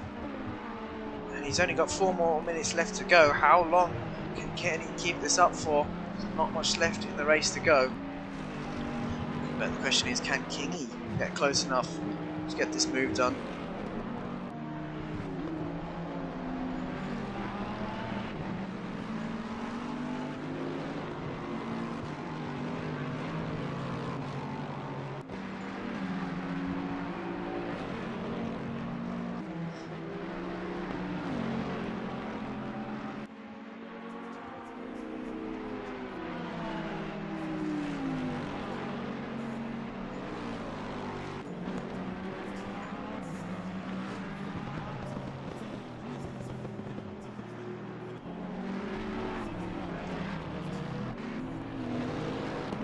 Stuart in the comments, also known as Lager, I can see the last part, Lager, saying good luck to Kenny, don't look in the rearview mirror because that the colour of that Bentley looks like a mould of lava. Definitely does, don't want to see what that huge car in your rearview mirror either. But Kenny's doing a good job here. The gap is coming down 1.8 seconds. See, that's Rocco just getting past Taysom Tom there.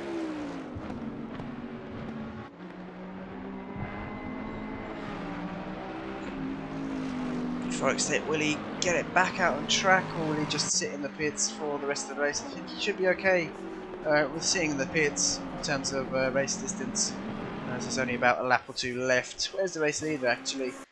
Melvin coming down towards, yeah, this there will be once Melvin crosses the line, we will be on the last lap.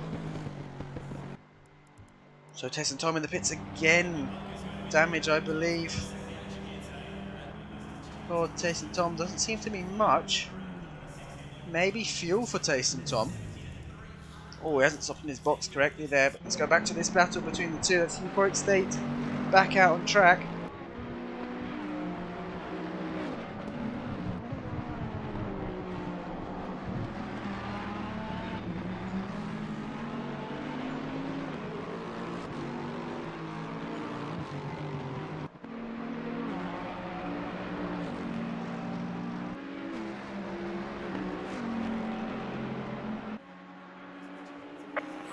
There we go, leader on the final lap. Kenny is 1.6 seconds to Kenny. I don't think he's closing in as quick as he wants to be though. At least if he wants to get this move done. But oh, the gap actually looks less, no, it's not less than a second. I think it's about 1.1, 1.2 maybe? Oh, it's very, very close. It might be a second between these two now. Oh, and Kenny hits the wall on the exit of Forest's elbow. He's going to pick up some heavy damage. Well, maybe not some heavy damage, but some damage on the right-hand side of the car. What's the gap between these two now? They're going to cross the sector line here. 1 second exactly. And Kenny feeling the pressure, I think. Maybe looking in the rearview mirror. They've only got one more lap to do. All Kenny needs to do is keep it clean. He's going to be able to defend through the mountain section easily. It's pretty much impossible to overtake there.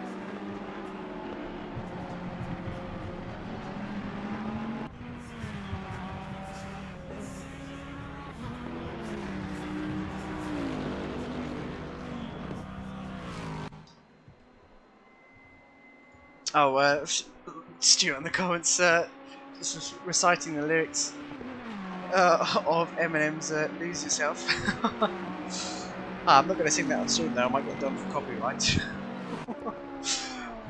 It's not like I sound like Eminem, but you know, just in case. Kingy now 1.5 seconds to Kenny in front. Where's our race leader?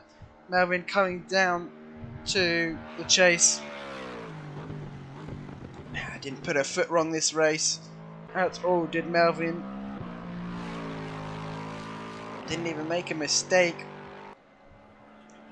And he's going to come up towards the final corner with a race win here. I believe his first race win of the season. And there we go, comes across the line. Flashing lights there from Melvin Santos. Finally a good race for Santos. I believe, let's see where Santos has finished the season. He hasn't had a podium yet, so this is going to be his first podium and a P2 to take it. There we go, P2 for Santos. Great finish there from him as well. Cartmark, new driver to the SimZone, new driver to Division 1. I believe he's only raced 2 races prior in Division 1 to this, so he's going to come across the line to take a podium here. P3 for Cartmark, flashing lights there from him as well as Baptista in P10. Where is Kenny now? He's coming down towards the chase with Kingy just 8/10 behind him, and Kenny only has one more corner to go. I think he's going to have this in the bag as long as he doesn't make any mistakes in this final corner. No, he doesn't. There we go. So Kenny's going to come across the line in P4, his best race finish yet. Kingy, starting from the pit lane, is going to finish in P5, some good points in the championship. Rocco in P6, I believe that's his best finish as well. Wasn't expecting to finish this far up in... yeah, it's his best finish. Wasn't expecting that. He wasn't at least. But there we go. There are your results. Melvin in P1, Santos in P2, and Cartmark in P3. Well, that's it from us here at the SimZone. And once again, huge thanks to all our patrons at the SimZone. We're missing Michael Thomas there, but we'll get that updated for next time.